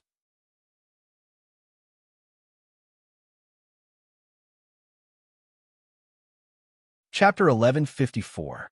Deus Cluster, One God Religion. As the Pope of the One God Religion, St. Bartolo's favorite thing to do every day was to pray in the church, greeting the one true God, Atheist, on behalf of God's people. Whenever St. Bartolo began to pray, no one was allowed to disturb him, because in St. Bartolo's view, that would be a great disrespect to the one true God. On this day, St. Bartolo was praying in the church hall, as usual. However, halfway through the prayer, Cardinal Sam, who had been guarding outside the door, walked in. St. Bartolo couldn't help but frown when he heard the footsteps behind him. However, he didn't stop praying. Instead, he hoped that the person who disturbed him would consciously leave. However, Sam had no intention of leaving at all. He slowly came to St. Bartolo's side and whispered, "Your Holiness, something has happened." St. Bartolo had no choice but to stop praying when he heard Sam's words. He turned his head to look at Sam and said in a flat tone, "If it isn't something serious, you will be stripped of your identity as cardinal and demoted to a priest." Sam pursed his lips and said to St. Bartolo, "Just now, the shrine's God's servants sent a message. The spirit tablets of the 300 divine envoys who went to the 36th ancient demon race ruins have all been shattered." St. Bartolo's expression instantly turned serious when he heard this. He said in a deep voice, "Are you sure?" Sam nodded and said to St. Bartolo, "I just want to see for myself." The spirit tablets of the 300 divine envoys have indeed been shattered. After getting a definite answer, Saint Baudelaire slowly stood up and said in an awe-inspiring tone, "A total of 20 overlords of the form synthesis stage, and 4 of them are high priests. With such a force, even if they were in danger, it's impossible for them to be wiped out. There must be a problem." Sam nodded and said to Saint Baudelaire, "I think so too. But they ran into a problem in the 36th ancient monster clan ruins. We don't know what happened to them at all." "Then send someone to investigate," Saint Baudelaire said coldly. "You will personally lead a team to Pegasus." Qin Xuan and Dusk Snake retreated to Shifter City after wiping out the 300 divine envoys of the Protoss. Qin Xuan looked at Dusk Snake and asked, "What else is in this ruin besides Shifter City?" Black Snake replied, "These ruins were originally the territory of the Demon City. There are no other buildings except for the Demon City. However, there's a breeding ground for ancient fierce beasts in the east of the Demon City. If Master likes it, he can capture a cub and raise it. It can be used as a mount or a fighting beast." Qin Xuan curiously asked, "What kind of ferocious beast?" "A lot. If Master wants to capture a cub, you can go and take a look yourself. With the 10,000 B seal, there won't be any danger." When he obtained the 10,000 B seal, Qin Xuan knew that the 10,000 B seal had the ability to command 10,000 beasts. Ancient vicious beasts might be deadly in the eyes of others, but in front of Qin Xuan, who wielded the 10,000 B seal, they were as obedient as pets, allowing Qin Xuan to do whatever he wanted. Qin Xuan looked at Dusk Snake and said, "Let's not worry about other things for now. Let's talk about how we should deal with you first." Dusk Snake wasn't surprised to hear Qin Xuan's words. He whispered to Qin Xuan, "I'm at your disposal, Master." Qin Xuan sighed. To be honest, Dusk Snake was a peak body integration stage expert. However, Dusk Snake had betrayed Longbow and tried to deceive and harm him. Therefore, Qin Xuan didn't want to keep Dusk Snake by his side. Although Dusk Snake had signed a slave contract with him, Qin Xuan still felt a little uncomfortable. "I originally wanted to kill you and have you go down to the 9 underworlds to see Longbow so that he can punish you personally." Qin Xuan looked at Dusk Snake with a complicated gaze. "However, after the battle just now, I have some other ideas." Dusk Snake knew that Qin Xuan didn't want to kill him immediately. He heaved a sigh of relief. At the same time, his attitude towards Qin Xuan became even more respectful. He whispered, "I'm at your command, Master." Qin Xuan looked deeply at Dusk Snake and said, "We've already signed a slave contract. I can sense that you have less than 1,000 years of life left. Follow me for now. Once we leave these ancient ruins, I'll arrange for you to do something somewhere. After that, I'll bury Longbow and you'll go guard the mausoleum to atone for your crimes." Dusk Snake couldn't help but cry when he heard Qin Xuan's arrangement. He whispered, "Thank you, Master, for giving me a chance to turn over a new leaf." Qin Xuan shook his head. "To be honest, I'm only using your powerful fighting strength. I've already broken my promise to Longbow by not killing you immediately. However, I believe that Longbow will forgive me if he knows what I want you to do." Qin Xuan's arrangement for Dusk Snake was very simple. He would go to the Sinai Galaxy with Baiyu and search for the Land of Exile. Dusk Snake would guard the Land of Exile. Once he reached the body integration stage, he would bring all the humans and demons in the Land of Exile to Troy City and rebuild the city. At that time, he would bury Longbow in Dragon's Valley and have Dusk Snake guard the mausoleum for Longbow. Qin Xuan made this arrangement because he was worried about his body. There was only a little over a year left before the Void Lotus flared up. If he couldn't reach the body integration stage within a year, he would be in danger of being corroded by the Void Force. Once he was corroded by the Void Force, the plan for the humans and demons to return to the universe would be affected. Before Lu Zi matured, Dusk Snake would be the guardian of the Land of Exile.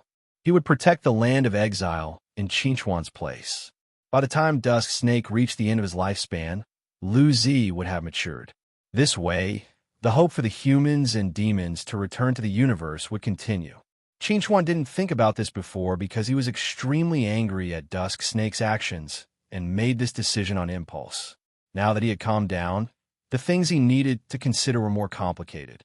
Qin Chuan believed that if Longbow's spirit was in heaven, he would definitely agree with his arrangement. There were countless treasures in the huge demon city, but they had all been taken away by Dusk Snake a long time ago. Now, all of them had fallen into Qin Chuan's hands. Qin Chuan wasn't interested in these treasures, but they would definitely play a role in rebuilding Troy City in the future. Due to the fact that Qin Chuan and the mysterious snake had killed the 300 divine envoys of the God Clan, the gate of myriad demons was now completely quiet. No one had the guts to attack the myriad demon city anymore. Everyone had chosen to explore in other directions in search of treasures. It was also because of this that Qin Chuan and the mysterious snake could leave the myriad demon city with peace of mind and head to the ominous valley where the ancient beasts gathered.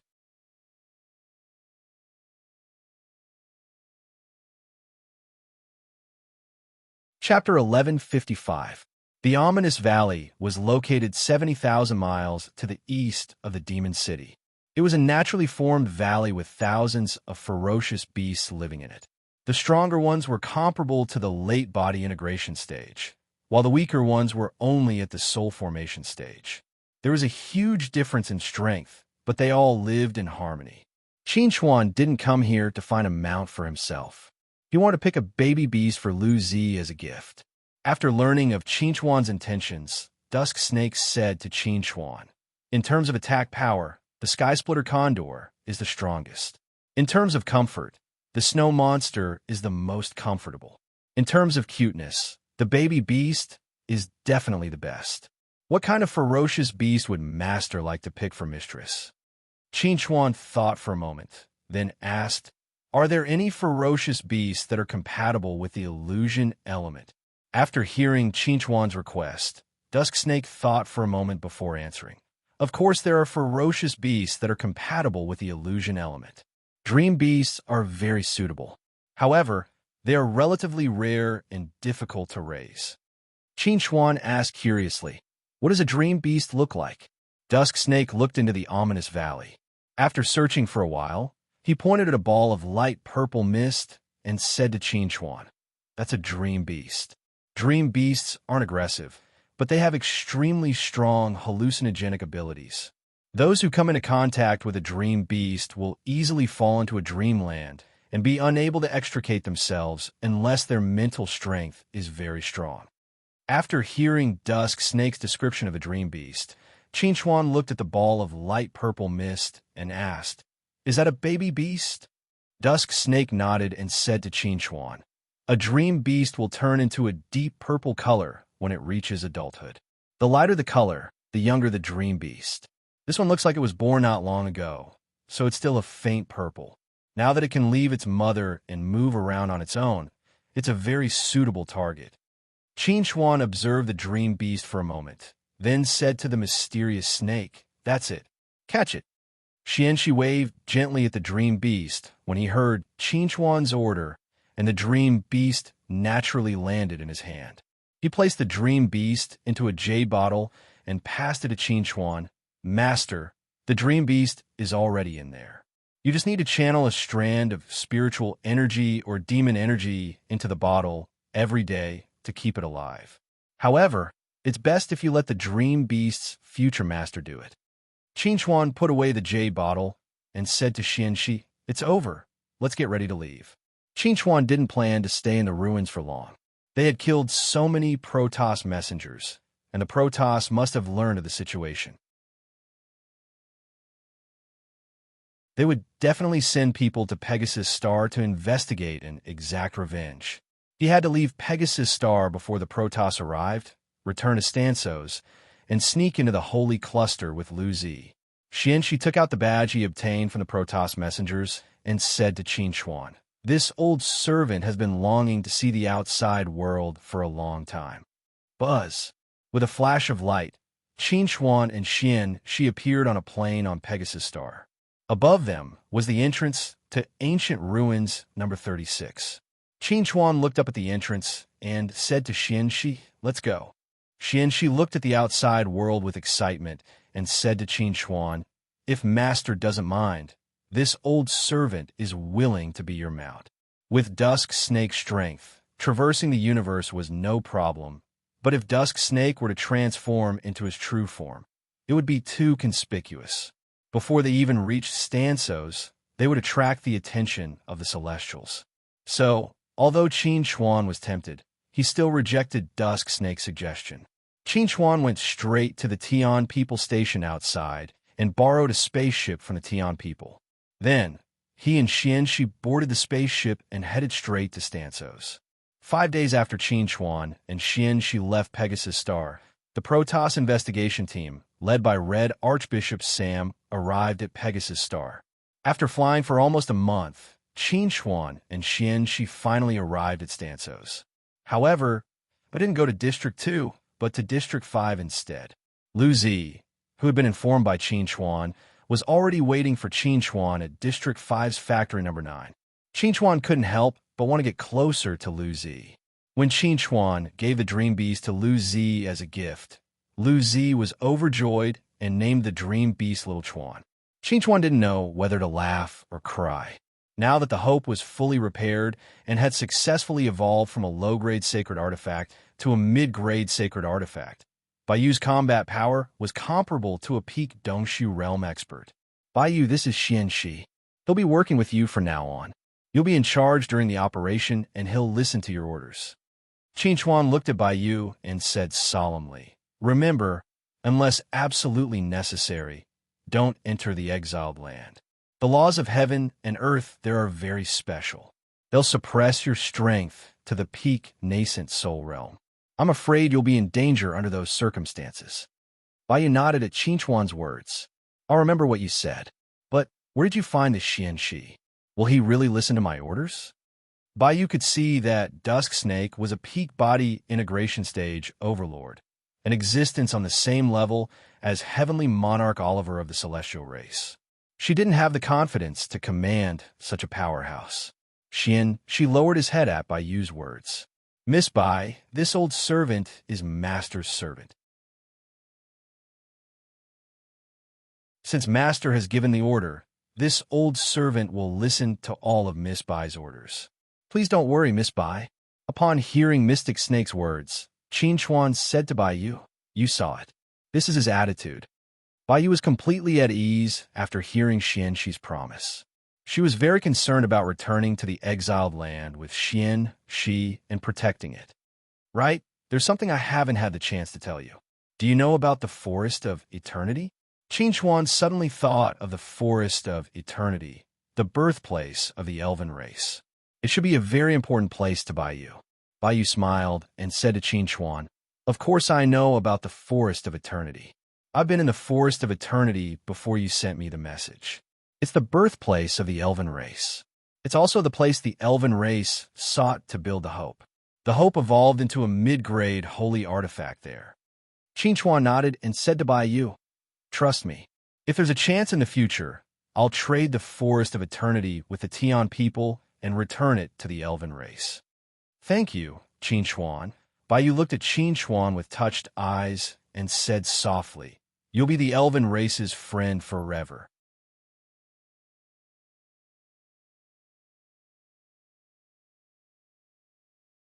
Chapter 11:56. Stansos, District 1. Everyone in the Elder Council gathered together. The 9th Elder held a message from the Protoss in his hand and said, "The Protoss has sent a message. They want us to capture Qin Chuan immediately and send him to Pegasus."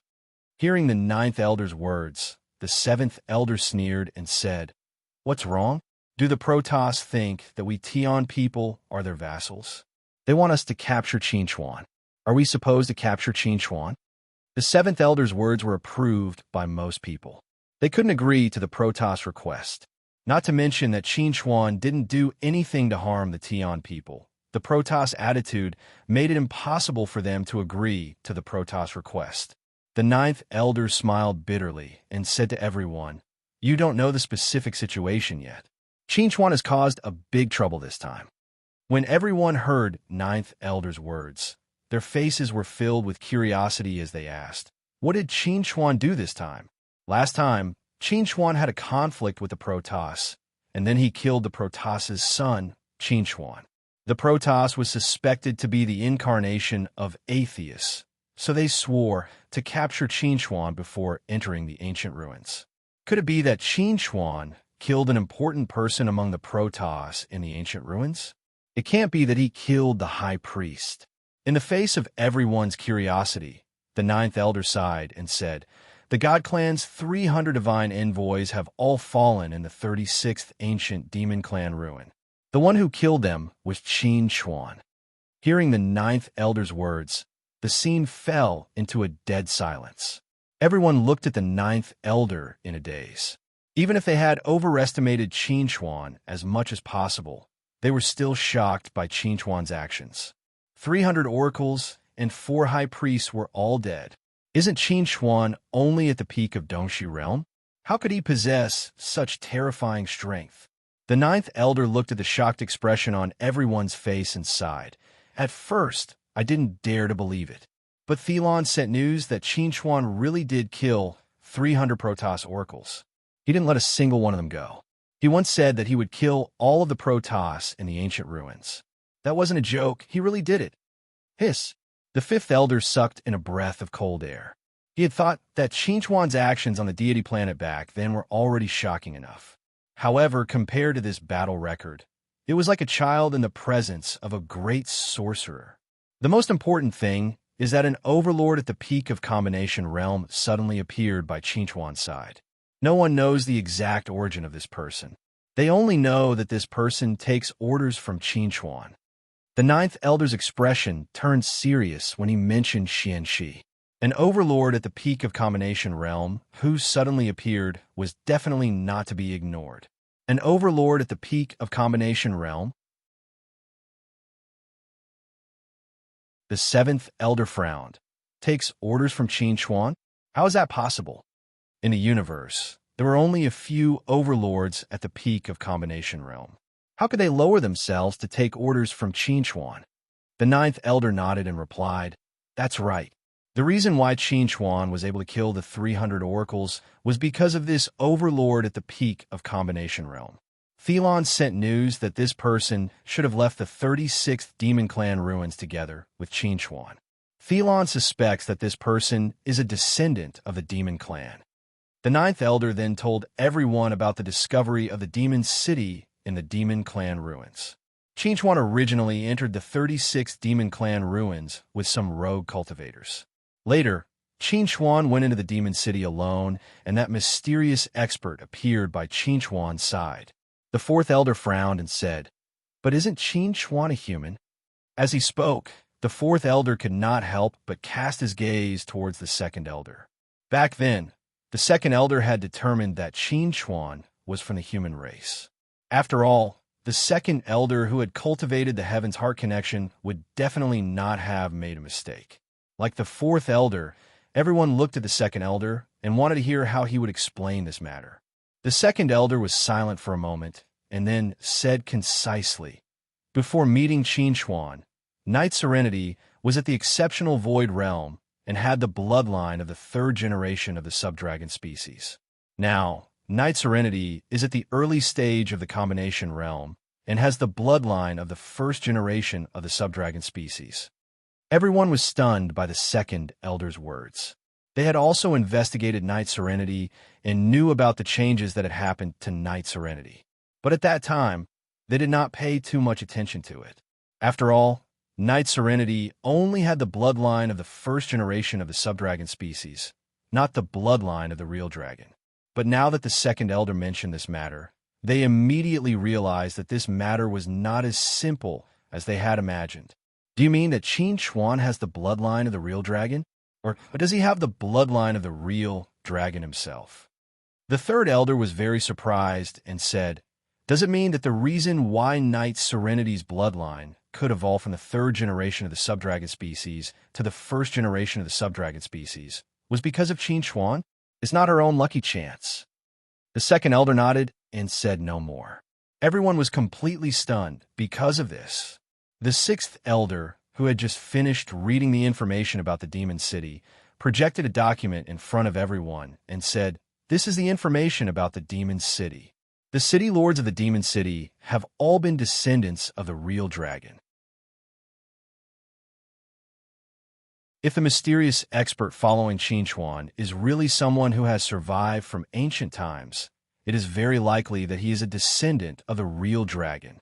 But judging from the fact that he is only at the pinnacle of the combination realm, either this person was born a little late or the bloodline of the real dragon in his body is not pure. After reading the information provided by the sixth elder, everyone fell silent. The eighth elder pondered for a moment and said, "The birth of an overlord at the pinnacle of the combination realm is not a small matter. We have to investigate it thoroughly. Since Qin has returned to Stasos, let's invite him over and ask him clearly." The eighth elder's suggestion was approved by everyone. If they allowed an overlord at the pinnacle of the combination realm to roam freely in Stasos, they would not feel at ease. Forget it. At this moment, the first elder, who had been silent all this time, suddenly spoke. He looked at everyone and said indifferently, "Qin has already left Stasos." Everyone frowned and said, "Then who is that mysterious expert?" The first elder replied, "They left together, but their destinations are not the same." Hearing the great elder's answer, everyone obviously wanted to ask more, but the great elder had no intention of answering them. He said in a rather indifferent tone, "Remember what I said before. Don't be an enemy, don't be a friend. Just wait and see." You're tuning in to the Warrior Lore YouTube channel. Don't forget to subscribe and join us on this journey to catch the most captivating stories.